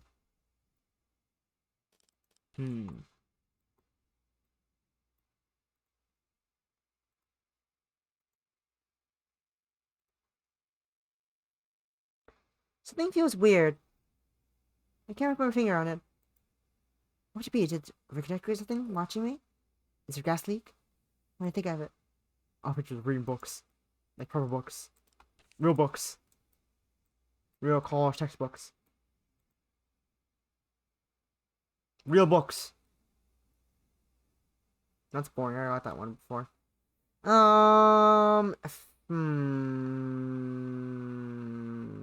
Garden. I intend to take a walk through the botanical garden, but my major routine is blocked by a small wedding ceremony. Ooh, a wedding! A wedding! I didn't know a place like this would rent out space for weddings, but I guess it makes sense. Lots of good scenery for wedding photos. Weddings. Huh. If I got married here, what would be the best flower to kiss the bride in front of? The bride? Yo, that's pretty good. Maybe, like, one that smells really good so that I'm making a pleasant face if someone takes a photo. Not that I think any of that will ever happen, but, you know, it doesn't hurt to imagine.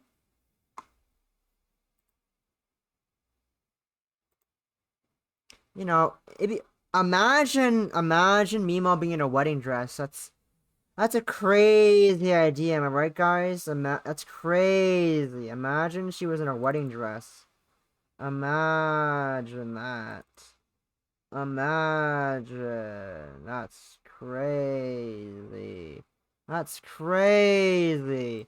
That would never happen. Imagine that. Crazy. Crazy idea.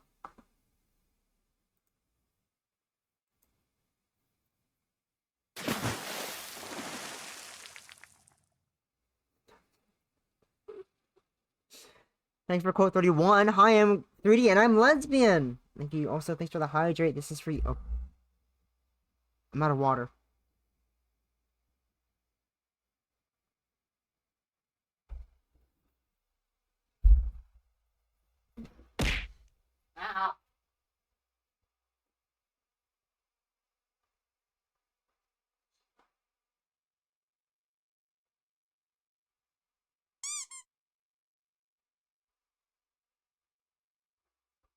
I hate you! I hope you burn to the ground! You! Every tree, every bush, every animal! I hope there's nothing left! And you know what, Yosemite? I hope no one remembers. Not you, or the wretched part that spawned your useless life! Until you're sick of it and then some. Ass. Get out of my life! You think I want you and the rest of you freaks here? You're all pathetic! Hypocrite! Self-righteous hypocrite! Just die already! Why, Possum? Why? Why did you feel the need to bring in disheveled Eve into the conversation? Thank you. I needed to hear that. Whoa. That's weird. At least. Why did you need to hear Eve yelling at you? But maybe we need more fools. Why did you need to hear Eve yelling at you? Why did that bring you comfort? The thing is, I literally got back. I was like about to walk to my chair. I just hear Eve yelling at me, and they're just in my earbud. It's like, bruh, why? Why? Por qué?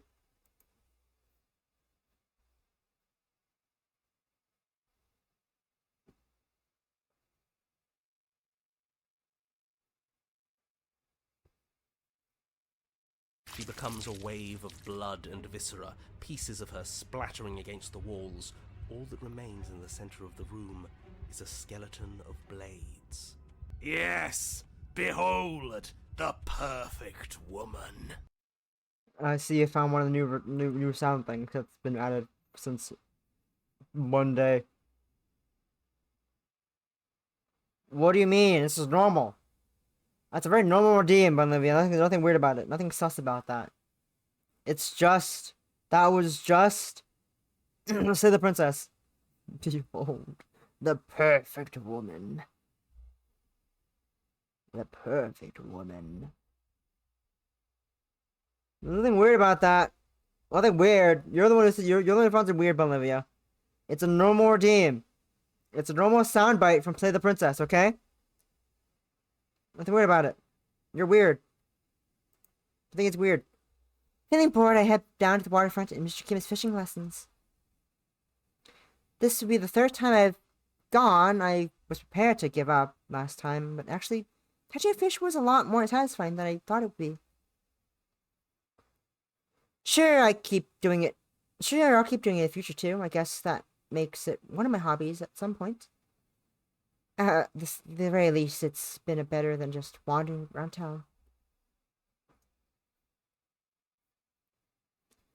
When I get there, I'm surprised to find the fishing spot is empty, other than Mr. Kim himself. He's sitting in a folding chair, with a sandwich in one hand and a book in the other. He sits down as he notices me arriving. Hey there, miss. Something I can help you with? Oh, I was here to go fishing, but it doesn't look like anyone else is here. If you're looking for a lesson, then I'm afraid the pool's closed. Which is to say, the next one doesn't start for a couple of hours. Oh, I'm early. But if you just want to try your luck with the ocean, you're more than welcome to borrow a rod. Sure. Thanks. Now that I know what to do, I don't really need Mr. Kim to walk me through it each time. I should be fine on my own. I touch a lure and then cast my line out of the water. I hope I don't catch the same fish as last time. Since there's not much else to do, I look out at the sea while I wait. It's been a long time since I've been on a ship, or even a boat. A long time ago, they were the best way to get around. But ever since there started being airships going all over the world, I stick onto those instead. While I'm standing there, reflecting, Mr. Kim comes up behind me. No bites yet? Nope, nothing. Maybe the fish all went out to eat. Like usual, he takes a moment to laugh at his own jokes. That's fine. I had to wait even longer than this last time. That's the right attitude to have. They can keep you waiting for a while. You've been waiting for a long time for a certain fish, right? Spot on. Who told you about that? I took one of your lessons a while ago. You told me about it then. Huh. Well, my memory sure isn't what it used to be. Anyway, you're absolutely right. Not just any fish. He's the king. The king. Oh. King?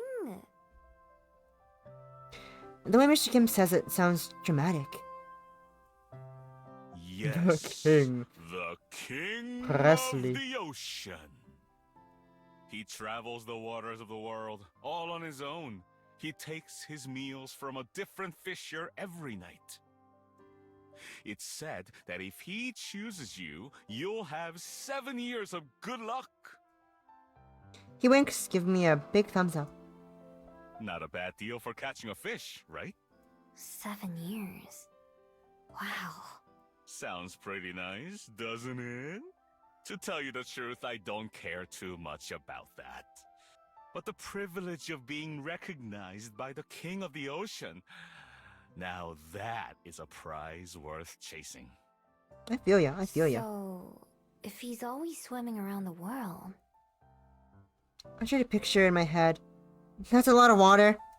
He only comes by once a year. 1 day is all you get, and then he's on to his next stop. And then the next fisherman. No wonder you've been waiting for so long then. How many years have you been after him?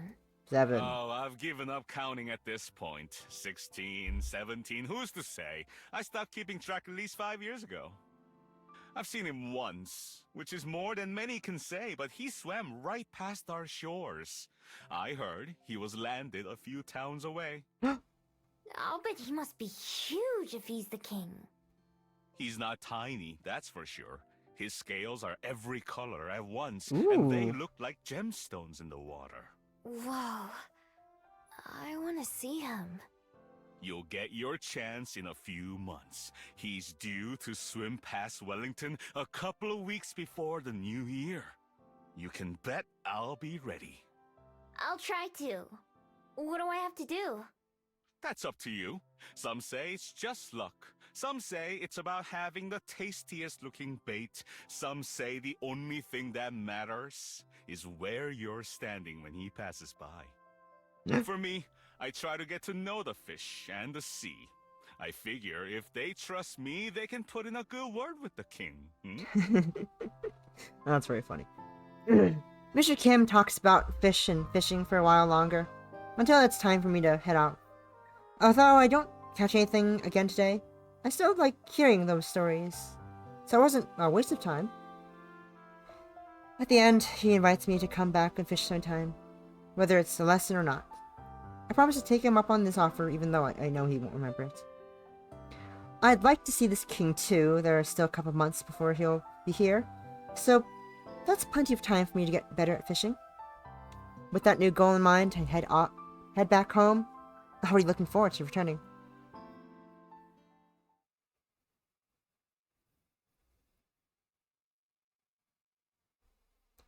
After having dinner and saying goodnight, I head upstairs and get ready for bed. As I flick off the lights and start to leave the restroom, something in my reflection catches my attention. My bead is glowing slightly. Just barely, it's so faint I can only notice it in the darkness. Removing the necklace, I inspect it more closely. They're warm. Not just my magic bead, but the regular ones next to it. Not as warm as if I used my transformation magic, but enough that after hundreds of years of carrying them, I can detect the difference. I'm not sure what it means. Everything about my magic has always been a mystery to me. Some things, like transforming, I just knew how to do instinctively from the beginning. But other than the fact that my bead always comes back to me, no matter where I leave it, I don't know much about it. Returning to my room, I brush my hair and I brush my hair to the side and put the necklace back on. I have to wear it when I sleep, but it feels right. It feels more uncomfortable not having it on, like something's missing. When I climb into bed, I pull the covers to my chin, like always. Rather than transform, I just lay there, staring at the ceiling. Tomorrow is my first day of work. Never in a few hundred years had I expected that thought to ever cross my mind. Laying there in the place that I've started thinking is home. The idea didn't seem that scary. I'm a bit nervous, but I'm excited too. Maybe I'll be really good at it. And it'd be nice to be good at something other than thieving.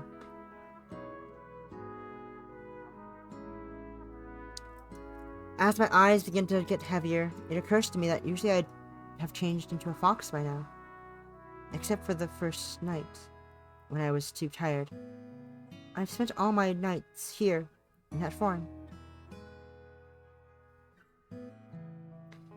But tomorrow I'm taking another big step into people life. So it feels more appropriate to stay this way. Rolling onto my side, I face out the window. I let myself succumb to sleep with the gentle warmth of my bead against my neck.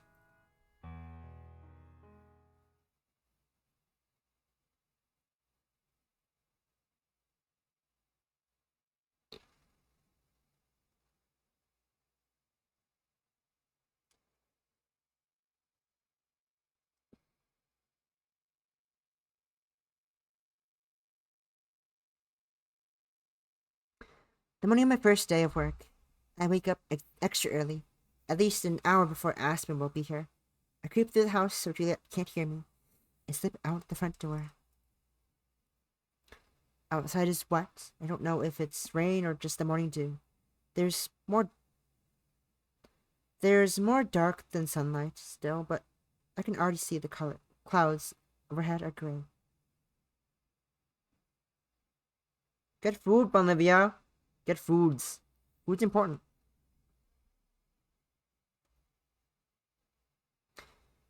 Just 2 weeks ago, that would have been a cause for concern. Now it's barely worth thinking about. I have somewhere warm to go to. I start walking, taking a familiar path. Has it really only been 2 weeks?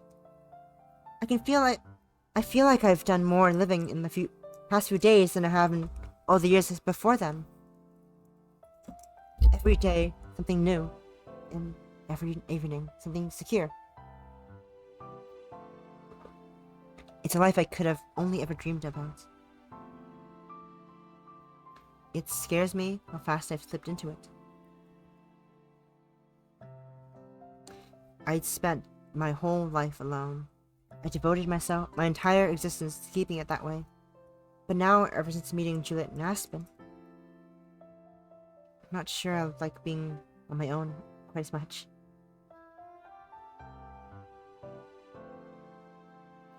It feels like I'm losing part of myself. My armor, my defense mechanism.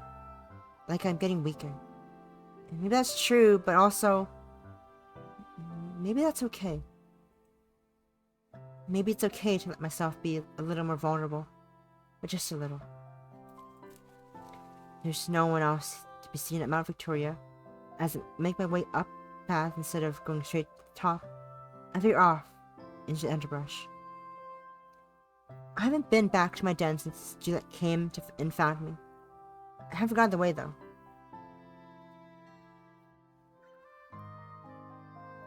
All the rain seems since then hasn't a number on the den. It's barely recognizable. Since most of it collapsed into mud, in other words, it hasn't changed much since the last time I was here.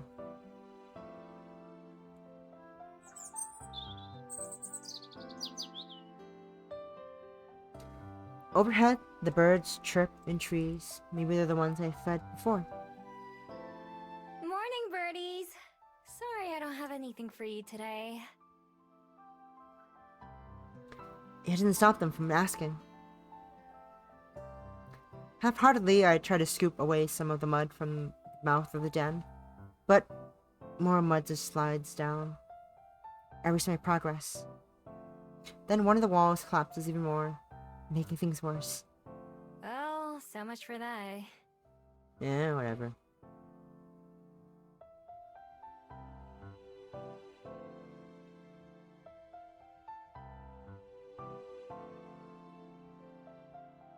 I was scrolling through Twitch on my phone, and I just found Momoka on someone else's stream. Huh. It's well and truly ruined. That's okay though, I don't think I'll be coming back here. Just 2 weeks ago, this was all I had. Now it doesn't feel like anything. Nifty indeed, nifty indeed. They're playing Gang Beasts. Maybe that's okay too. I turn about to head back to the main path when there's a rustle of a branch and something comes out of the brush.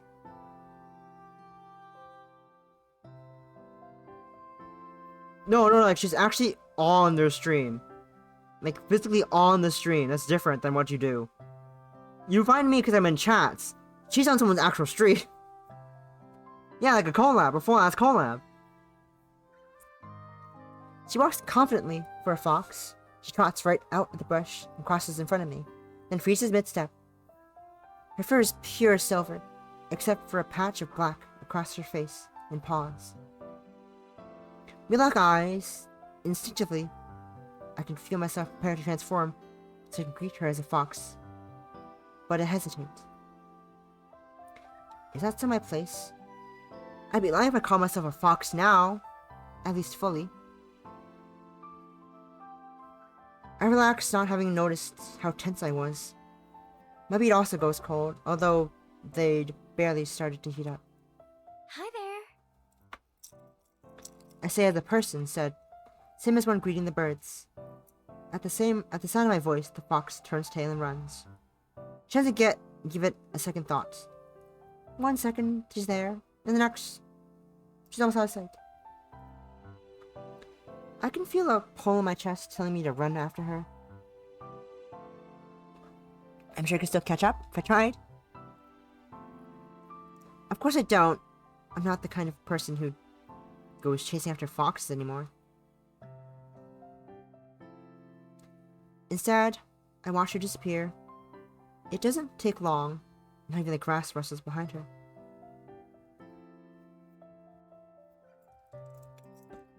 I'm sure I'm still also transform into a fox in the future. I love it too much not to. But I have to set some boundaries for myself. Watching it go fills me with a pang of longing, but also confidence. I'm making a choice to live this way. Even if I regret it later, at least I thought about it. At least I'm trying. I make my way back to the trail and head up to the top of Mount Victoria. Coming up here never ceases to amaze me, no matter no matter the weather or time of day.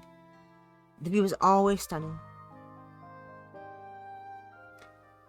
Right now it's just me and the breeze. I close my eyes and spread my arms out, letting the wind ripple through my hair and jacket. For a moment, I just let myself go and appreciate how it feels to exist. Be alive, enjoying the breeze. I'm pretty lucky, aren't I? Slowly, I open my eyes again, looking out over the city spread before me. The first time I came here, I thought it felt kind of small. After all, I can see the whole town from up here. But now, it strikes me how big it is. How big and how full. There are more people than there are buildings, and there are plenty of buildings.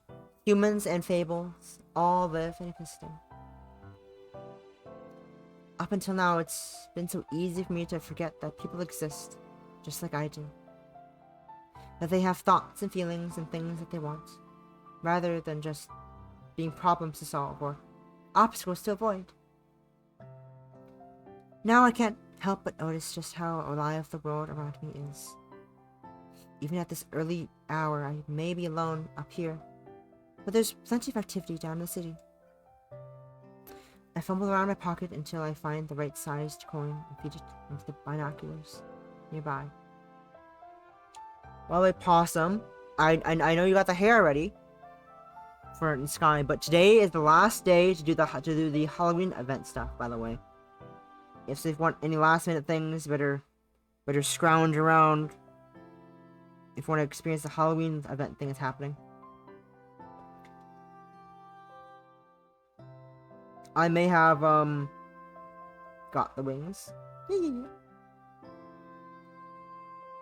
Cool. I'm assuming you probably don't have enough candles to get anything, because you already spent 66 on the hair. But maybe you have some tickets left over to buy some cosmetics. Who knows? The wings are expensive. The wings are expensive. The only way you'd get them now is if you probably spend money on the game. Haha, lol.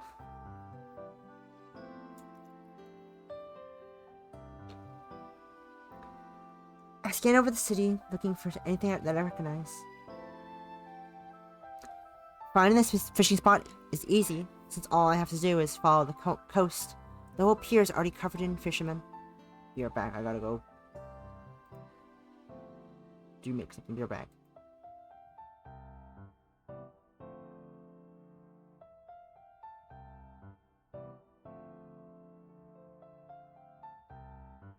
Hello there.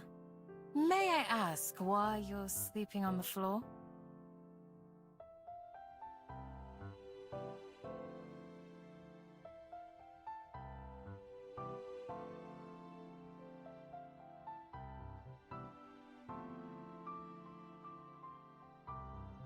Are you giving me permission to slap you? I'm giving you permission to learn. Now touch it. I said to touch it, not to caress it. Ah! You didn't have to be so rough.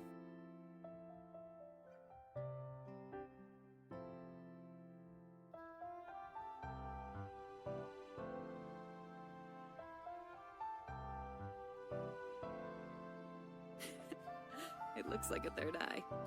Don't say something stupid like that after kissing me! Me?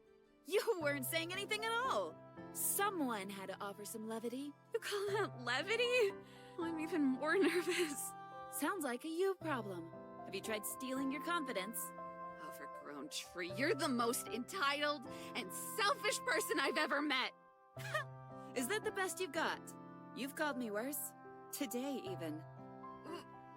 Well, didn't mean any of that, I need but to I make mean it this time. dinner. I'll So be you're back in feckless, like too. a Not while, as if I in like didn't know, but perhaps 10 you should minutes, try something. I don't committing know. to something for once in your life, Ranger. Perhaps you could commit to coming home. You're still on that? After everything? You still want me back? Want is a very generous. I do. Of course I do. The next few days are gonna suck, you know? It might not be much better than today. We've already seen the worst of each other, haven't we? I have no doubt this will be just as exhausting. But we'll deal with it together. Alright. Let's go then. Welcome home. Good to be home.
The look. The look.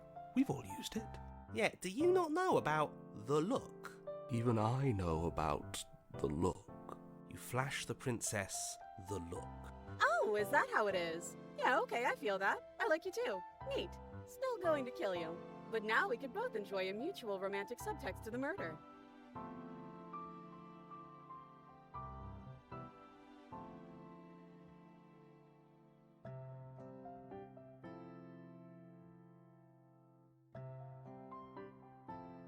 Eve? I wanna die. Please don't say things like that.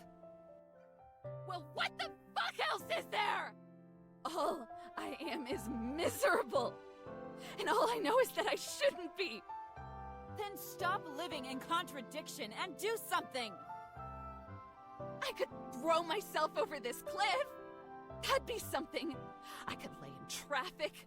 I could have swerved the bus I took down here into a ditch. Hell, I could have quit my stupid job years ago. But let's be realistic, because you and me both know I wouldn't be happy doing anything. There's an entire universe of things I could be doing, but I don't. Why not? Those are just choices, aren't they? Why can't you just choose one of them and commit? It's not that easy. And letting yourself rot while you're still alive is. That's as much of a choice as anything else. It's not! It's my only choice! Why do you think that? Tell me! Can't breathe. Can't breathe.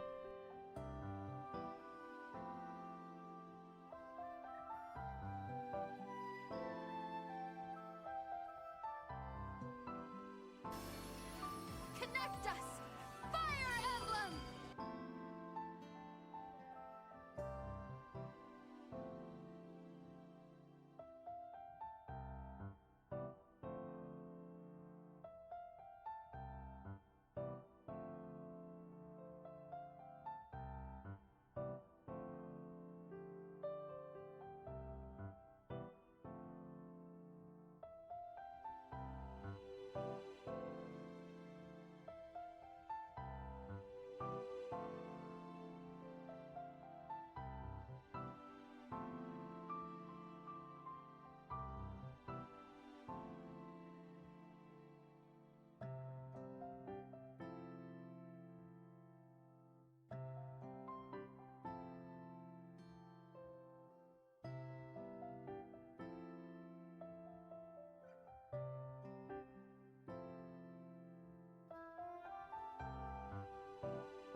So bitches.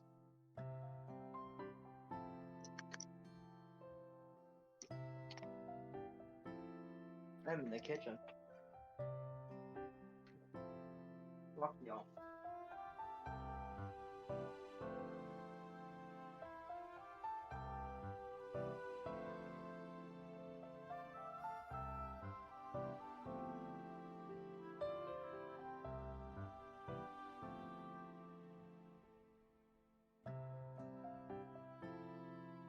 How y'all enjoying the summer games? Thank you. I needed to hear that. You've done enough. At least for today. You're a fool. But maybe we need more fools.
Lines are cracked.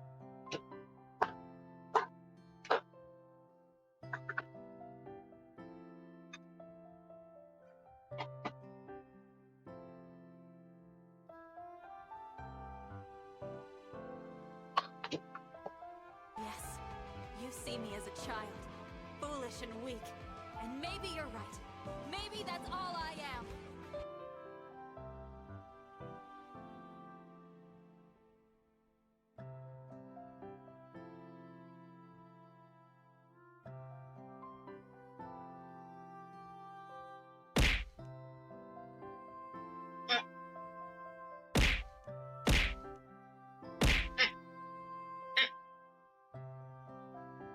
Why?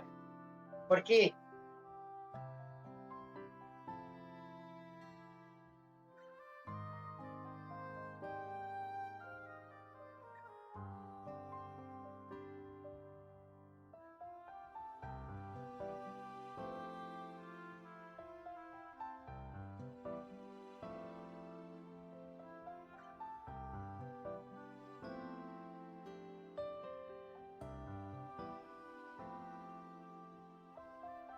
Why?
You know I love you lots, right? Of course I do! Love you lots too!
Get food, possum.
Call me Unbi.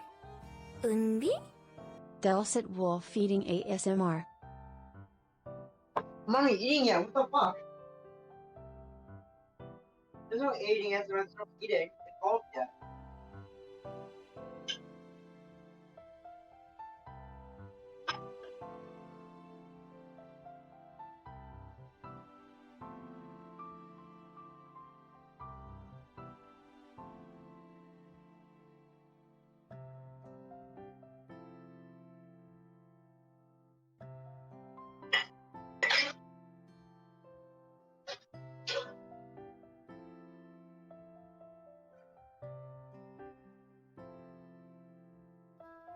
I'm on Discord on my phone. I switched Discord accounts on my computer and joined a call myself on my phone. Then I says I can hear myself talking in my own headphones, which is why I'm talking in really short bursts.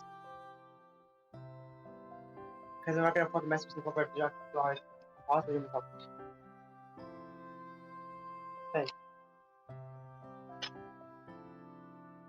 I'm in the kitchen, like I said. I told you I'm in the kitchen, I wasn't lying.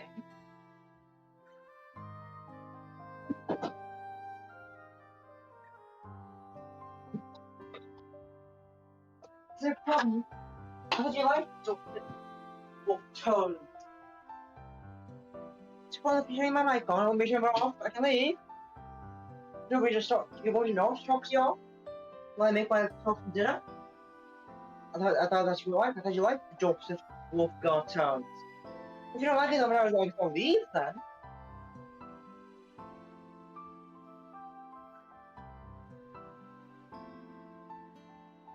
I got about Got it before. We're playing Sea of Thieves, right?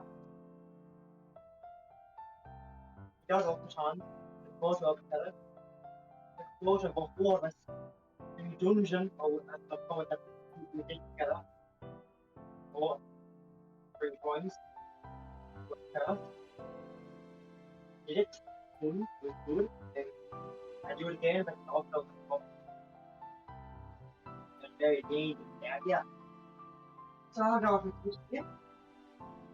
But it just again.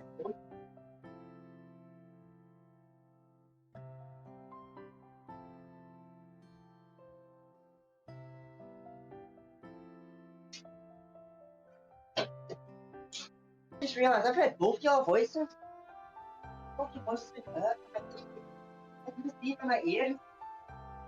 I have listened both to you and both your voices before. That's interesting, ain't it? I thought it's now I guess it's my research. You see the voices from here?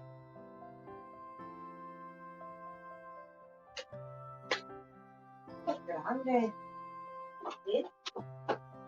Now it's done. Goodbye, Discord.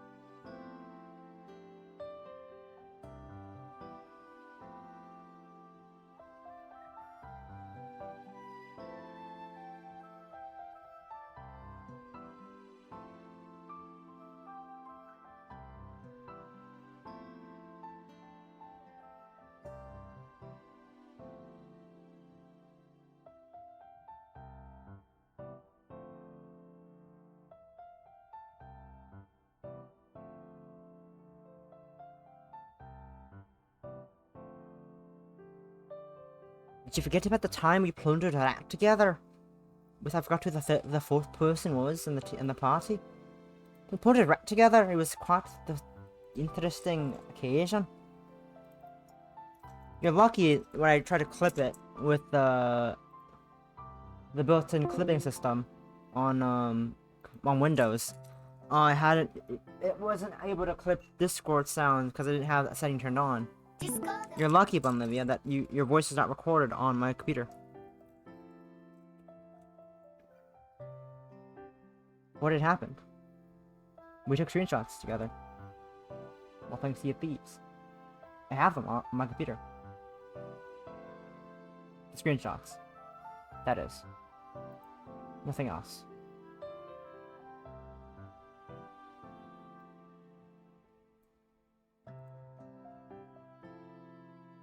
It was it was we played with Guru.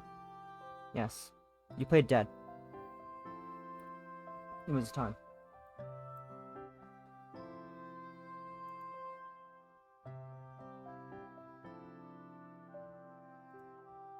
It was Sea of Thieves. Do you not remember, Bunlivia? It happened. It totally happened.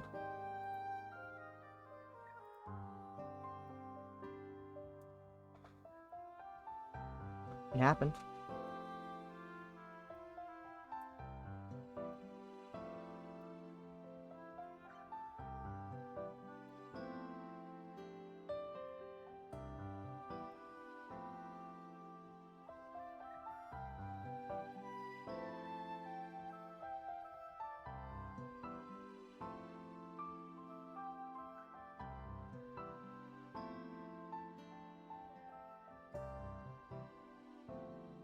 That's you. Dead on the floor.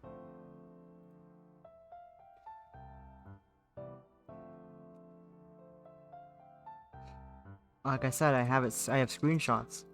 It was a funny moment of us playing dead on the floor with a rat slightly off, cropped out. I cropped out. I did the liberty of cropping out your Xbox name.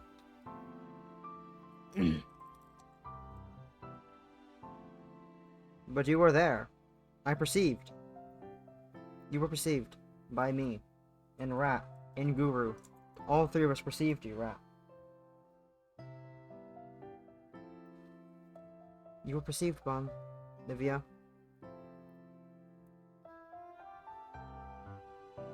Get fucked.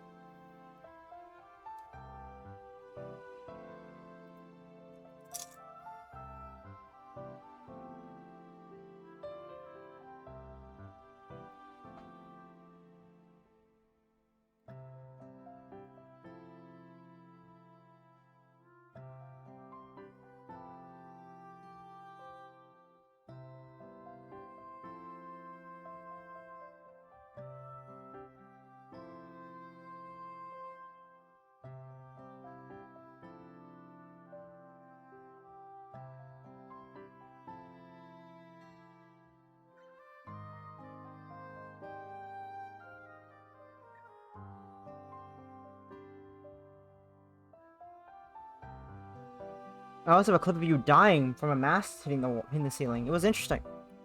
I'm not showing that one because that has your name in it. It has your gamer tag on it, but no, I have it.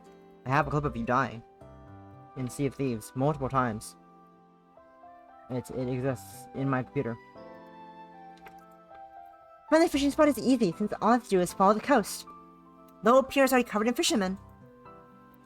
From there, I managed to find the Val house. Its windows are dark and it doesn't stand out much. I wonder if Aspen will be the first one there again today.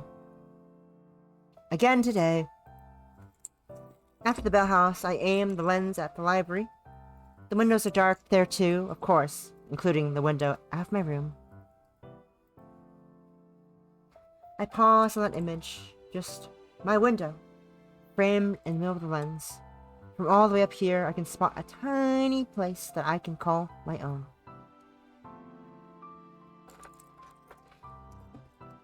You ready? You guys, you ready for this? You ready?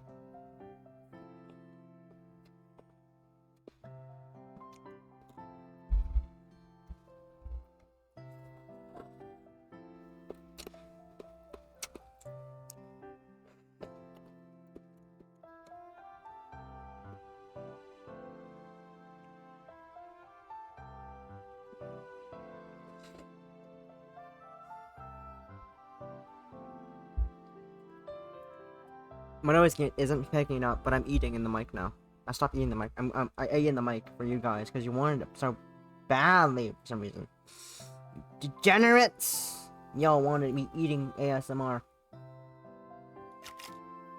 I stare at it until the shutter clicks and the view goes dark. Just 2 weeks ago, I stood up here and wondered if I'd be better off leaving. I'm glad that I have answers to that now. I turned around and began the long walk home. The library is still dark when I get back, but I can hear the low murmur of conversation from the kitchen. I step through the doorway. I find both Aspen and Juliet already seated at the table, waiting for me. Breakfast is already cooked, too. There's a lot more food than usual. Ah, Miho. Welcome back. There you are! We were wondering where you'd gone off to. Morning! Just went out for a walk. Sorry if you thought I ran away again. Aspen shakes her head, pouring herself a cup of coffee as I sit down. The thought crossed my mind, but I didn't really believe it. You've got a big day today, right? You can say that again. Went on my walk just to clear my head. I hope you're excited too. I'm happy for you, even if I am a teensy bit jealous. Aspen spoons a tiny scoop of sugar into her coffee and stirs it. Wait, is that how you're supposed to do it? I'll have to remember in case Juliet ever makes me drink tea again. Ow. Sugar cubes. Alright, sugar cube. Sugar cube as in Jake. A teensy bit of jealousy is a good motivator to work even harder myself. Agreed.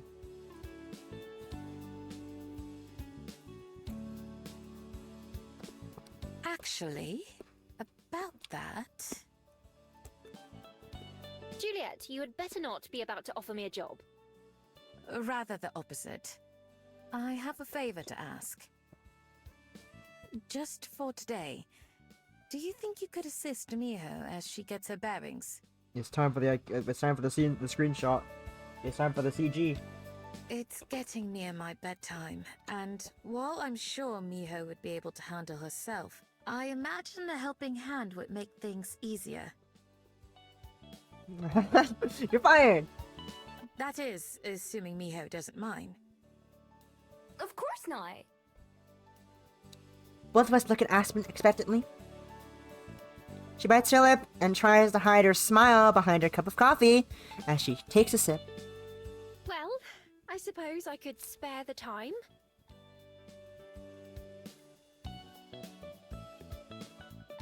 Great! But what about the Bell House? You didn't get fired, did you? They'd go out of business the day they fire me, and they know that. But I enjoy how that's your first assumption.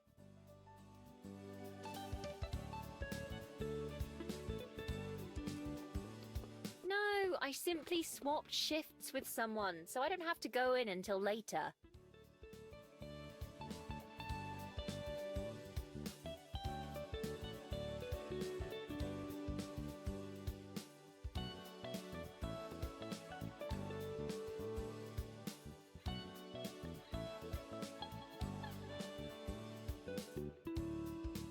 Well, the person I was playing a raid has ended, so I gotta find someone else for now.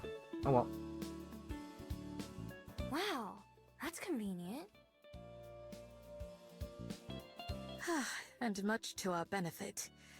Thank you, Aspen. Oh, don't mention it. Then, shall we turn our attention to breakfast instead?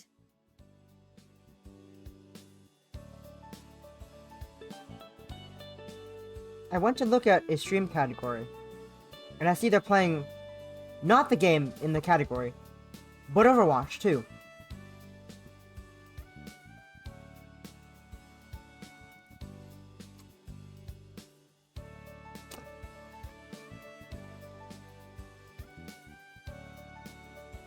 Oh, I thought you'd never ask.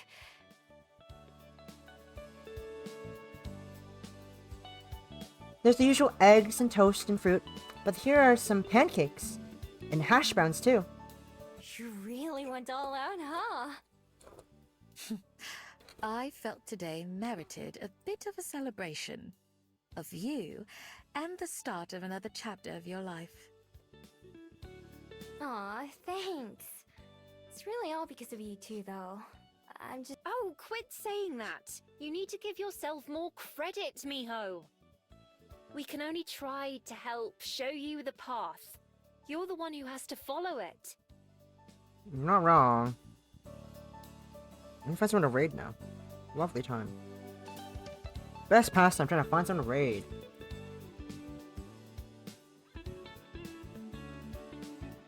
No, but it's different. It's different, because they actually played the game.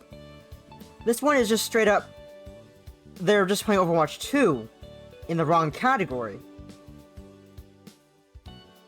The title is also about the game that has the original category, but they're not playing that category. They're playing Overwatch 2. Whoa.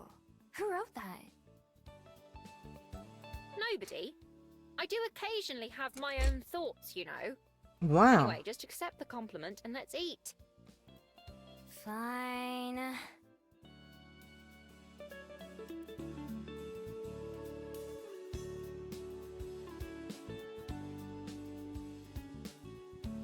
We all fill our plates and start to eat. Breakfast is as delicious as always. Pancakes are still warm and dripping with melted butter and syrup. And the hash browns are nice and crispy. How is it? Great! I've never had hash browns that weren't soggy before. Hey. Sometimes it's because they're leftovers are scavenged, but sometimes even when they're fresh. I'll be sure to remember you like them this way. Not soggy. The pancakes you made are delightful, Aspen. Non-soggy hash browns. Amazing. You made these? Don't sound so shocked. I have to do a lot of baking and prep work at the Bell House. They're really, really good. Dono must have had a lot of fun voicing this with food in her mouth. What is this clip?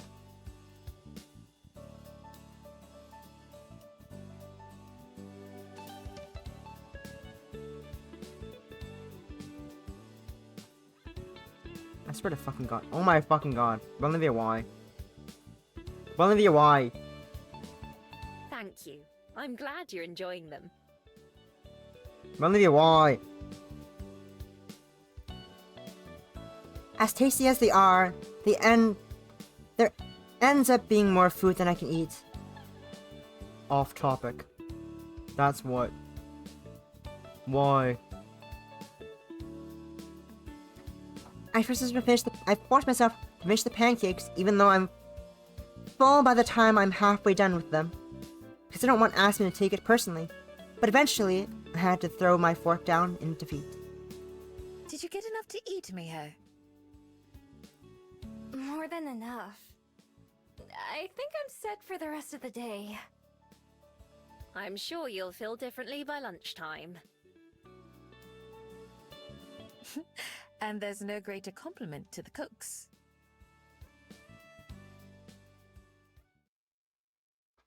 The three of us start to clear away the dishes, and I start to feel a little appreciative of, and as opening time draws, apprehensive, as opening time draws near.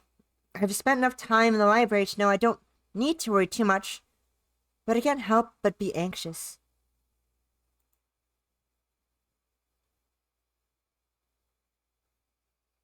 There are a lot of little details to remember. Not just which book goes where, but stuff like names and several special requests too. I already know I'm not going to be the fastest, since I'll have to just copy words and see which ones match instead of being able to read them. With all the practice and memorization I've done, I'm as ready as I'll ever be. Instead of dwelling on it, I make myself focus on rinsing the dishes, making sure I don't miss any spots.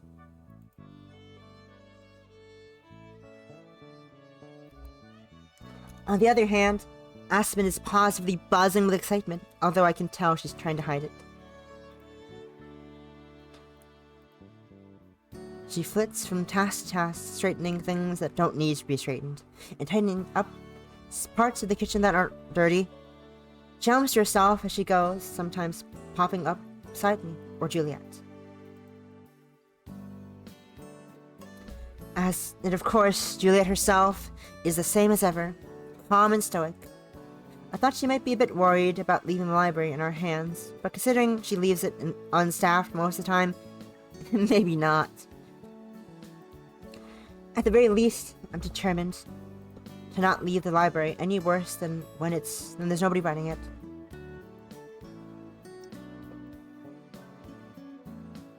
Finally, we finished all the cleanup and chores.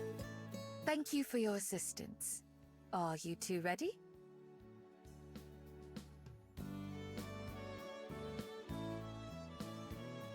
Yes, whenever. Yep. Let's get the two of you set up then.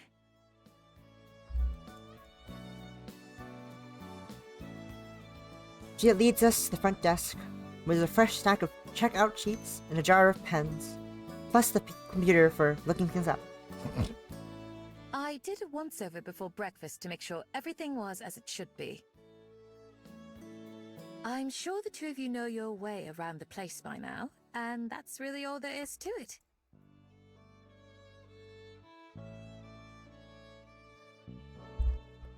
And if you feel the need, don't hesitate to wake me. Don't worry, we'll be fine. I'm like Cinderella. I intend to live my dreams for the precious few hours that I can.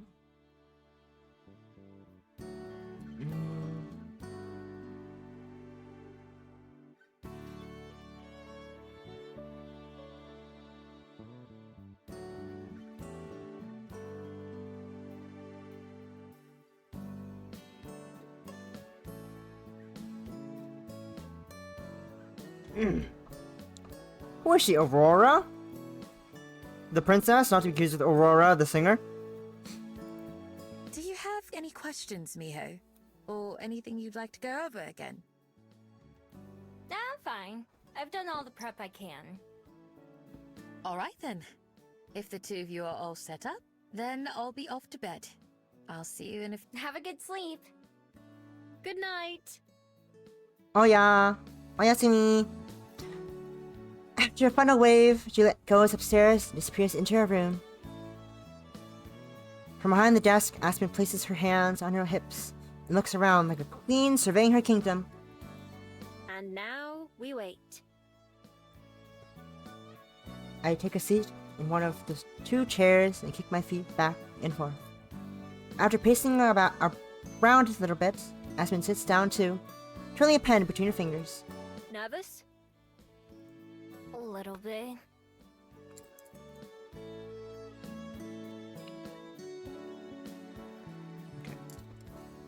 It's understandable. I was nervous on my first day of work too. Nervous? I'm sure I was everyone nervous is. once. They put me in a room. I just don't want to mess anything up. Especially not on my first day. Relax, it'll be fine. Not that I think you will, but even if you do make a mistake, that's natural. It's how you get better at things, by doing them wrong until you figure out the right way. There's not much that can really go wrong, either. It's not like at a restaurant where there are customers paying money and with all kinds of different orders. If it takes you some extra time to find a book or put one away, that's no big deal. Yeah, I know you're right, but I still worry. I don't want to do such a bad job that Juliet changes her mind about me or something. Are you still worried about that? Juliet adores you. You could burn the whole library down and she'd still let you live in the ashes. That'd be closer to Yeah. what I'm used to, at least. right, you and your dramatic backstory. My what?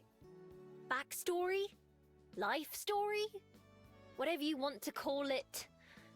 I'm sorry, I shouldn't make light of it. Oh, it's fine. I don't mind. Just forget that you think it's interesting. I hope someday you understand why. Maybe you'll hear a story that resonates with you and makes you want to know more, or get to know that person better. Very subtle, Aspen. Very subtle. Very subtle. She pokes me in the side with her pen. Like me, when I met you. I guess that makes sense. Like when I talked to you and Juliet. Juliet, perhaps. Even I don't know much about her life before she came to Welly, and even that is fuzzy. And you? I know this makes me sound like a hypocrite, but there really isn't much to say about my past. For one thing, I don't have nearly as many years as you two. But also, I had a boring, normal childhood in a boring, normal town. I went to a boring, normal school for a while before I moved out here, hoping for a change of pace. But now I live a boring, normal life, just in a different city. I'll bet I wouldn't think it's boring. I don't even know what a normal town and normal school are like. Aspen opens her mouth to say something, but right as she does, the front door opens and Aspen leaps to her feet. Good morning! Stop yelling. The guest, a red-headed human, looks surprised. Oh, hello. Wasn't aware there was anyone working this early. I'm just helping out today. But Miho here is the library's new daytime caretaker. Hi there. Hello. I wait, but I'm not sure if there's anything else I'm supposed to say. Luckily, Aspen seems to have it covered. Let us know if there's anything we can do to help. Cool. Congrats, Miho. I'm just here to browse. Thanks, though. Enjoy! Gives him a bright smile, and he walks in and heads to the books before taking her seat again. Good job! Nice. Thank you. Why don't you greet the next guest? Do I have to do that for everyone who comes in? No, but a smile and greeting never hurt. Although we'll have to keep the volume down. Right. It opens again. A pair of twin dryads enter. I stand up, my legs feeling a little shaky. Hi! Let us know if we can help. Neither of them speak, but they both smile graciously and nod in acknowledgement as they pass by us. See? That wasn't so bad, was it? No, but so far no one's needed any help. True. Let's see who we get next. We don't have to wait long. A breathless man carrying a stack of books staggers his way over to us. Do you work here?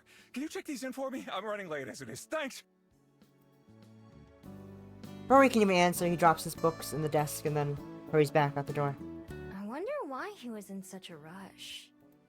No clue, but I respect him still taking the time to drop off his returns. Do you want to start writing them down? Sure. Taking a deep breath, I grab the top book and a pen. The title isn't too long, fortunately. Slowly, I start jotting the letters down. First a curve, then a straight line, then a loop, and then an arch. Hello, welcome. I don't even hear the door open this time. As more and more people start to come in, Aspen and I both end up pretty busy. The pile of books that need to be checked in grow fast, and I have to start taking some of them back to the shelves as I go, just to make space. By using the little chart with the alphabet and letter numbers on it, I'm able to slowly match the labels on each book on their spot in the shelves. As the library gets busier, though, I start making some educated guesses about where certain books belong and putting them with others that look similar. I can fix that later if I have to. Miho, could you give me a hand, please? Over the desk, the line of people has gotten pretty long. I have no idea what all these people normally do when there isn't anyone to help them. I shove the rest of the stack I'm carrying into an empty shelf and hurry over to help. After finishing with one guest, she hands me a few handwritten notes with labeled numbers on them. Can you go find these? I think one was returned today, so it might not be on the floor yet. Also, these ones were checked out in the wrong name, so they need to be corrected on the sheet. These 3 here are going to be picked up later, but we've been asked to pull them ahead of time, so make sure not to get them mixed up with the others. Okay? Got it. You've got this. With a little cheer, she goes back to assisting people. I watch for just a moment. She's clearly in her element here. Even with the line growing longer, Aspen doesn't seem to get any nervous. I can't say the same about myself, though. It's no time to waste. I bounce around the library trying to find the books Aspen wrote down. It takes a while, and I get the instructions mixed up a few times, but eventually I manage to track them all down. When I bring them out to the desk, the stack of returns has gotten almost as tall as I am. So I start tracking them in as quickly as I can. Meanwhile, Aspen has moved around the front to give me more space to write and work. Alright, let's see.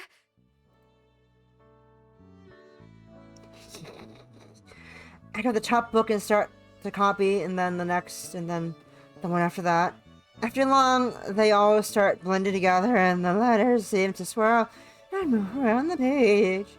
I thought this was gonna be easy, but it's making my brain feel like I'm stupid, but determined to push through it. Though even if it takes me forever, which at this rate, it just might. If Aspen weren't here, I don't know what I'd do, or what I'll even do but tomorrow on my own. I can worry about that later, though. For now, I have to keep doing the best I can. Book after book, line after line, guest after guest. It's easier as the day goes on, but I wouldn't say it gets easy. But Aspen and I keep going, and eventually, we do start to get things under control and keep chaos to a minimum. It's tough work, but not too tough. Maybe Aspen was right about something. The more I try, the more I feel like I can do this.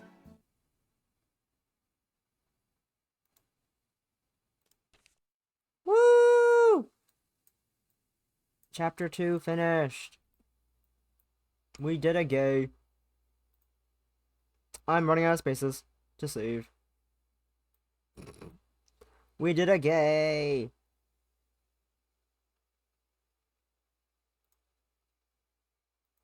Let me move over to face cam real quick.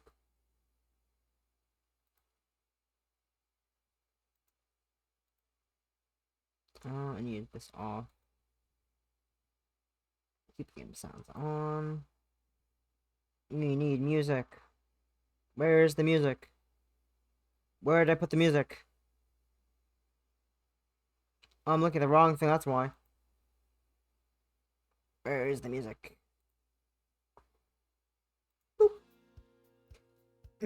We gayed real good. We did in fact gay really good, really gooded. We gooded the gay did it. The gooded the gay did it. I hope you all enjoyed. That was episode chapter 2 of Happy. Please be happy. Next week, the chapter 3, the sad chapter. The emotional chapter is next week. I'm not looking forward to that. I'm not looking forward to crying again. Jeez. I am not prepared to cry.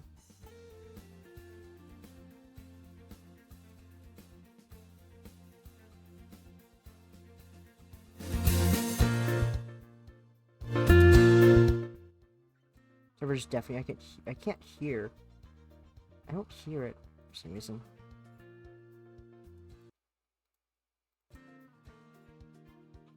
Weird, I don't hear the music. There's definitely music playing right Definitely. Not a fox. The scariest chapter because it's so sad, very emotional.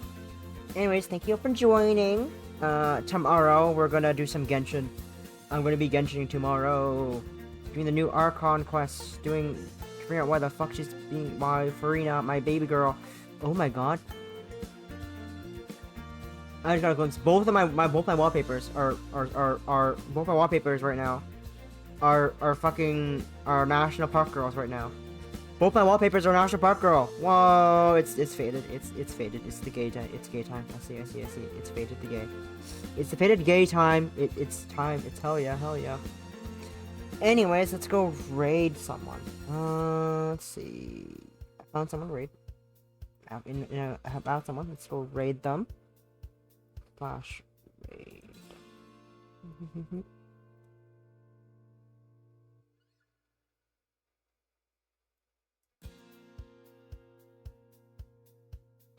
Anyways, that was that was Slappy Pappy. Actually, now I hear the fucking music. Okay, cool. That was the stream. Tomorrow is Pop Pappy Happy. Next Sunday, next week, chapter 3. I don't know if it's for Saturday just yet. Maybe I'll do some unpacking. I don't know. We'll find out eventually. I'll find out what I'm gonna do eventually, but next week is gonna be some. We got things tomorrow. The more important thing I need to worry about is tomorrow is Genshin. Got Genshin to do tomorrow. Farina Pog. Anyways, hope you all have a lovely evening, and make sure you eat possum. Who eats? Eat's important. Food important. Bye bye. See you tomorrow, probably.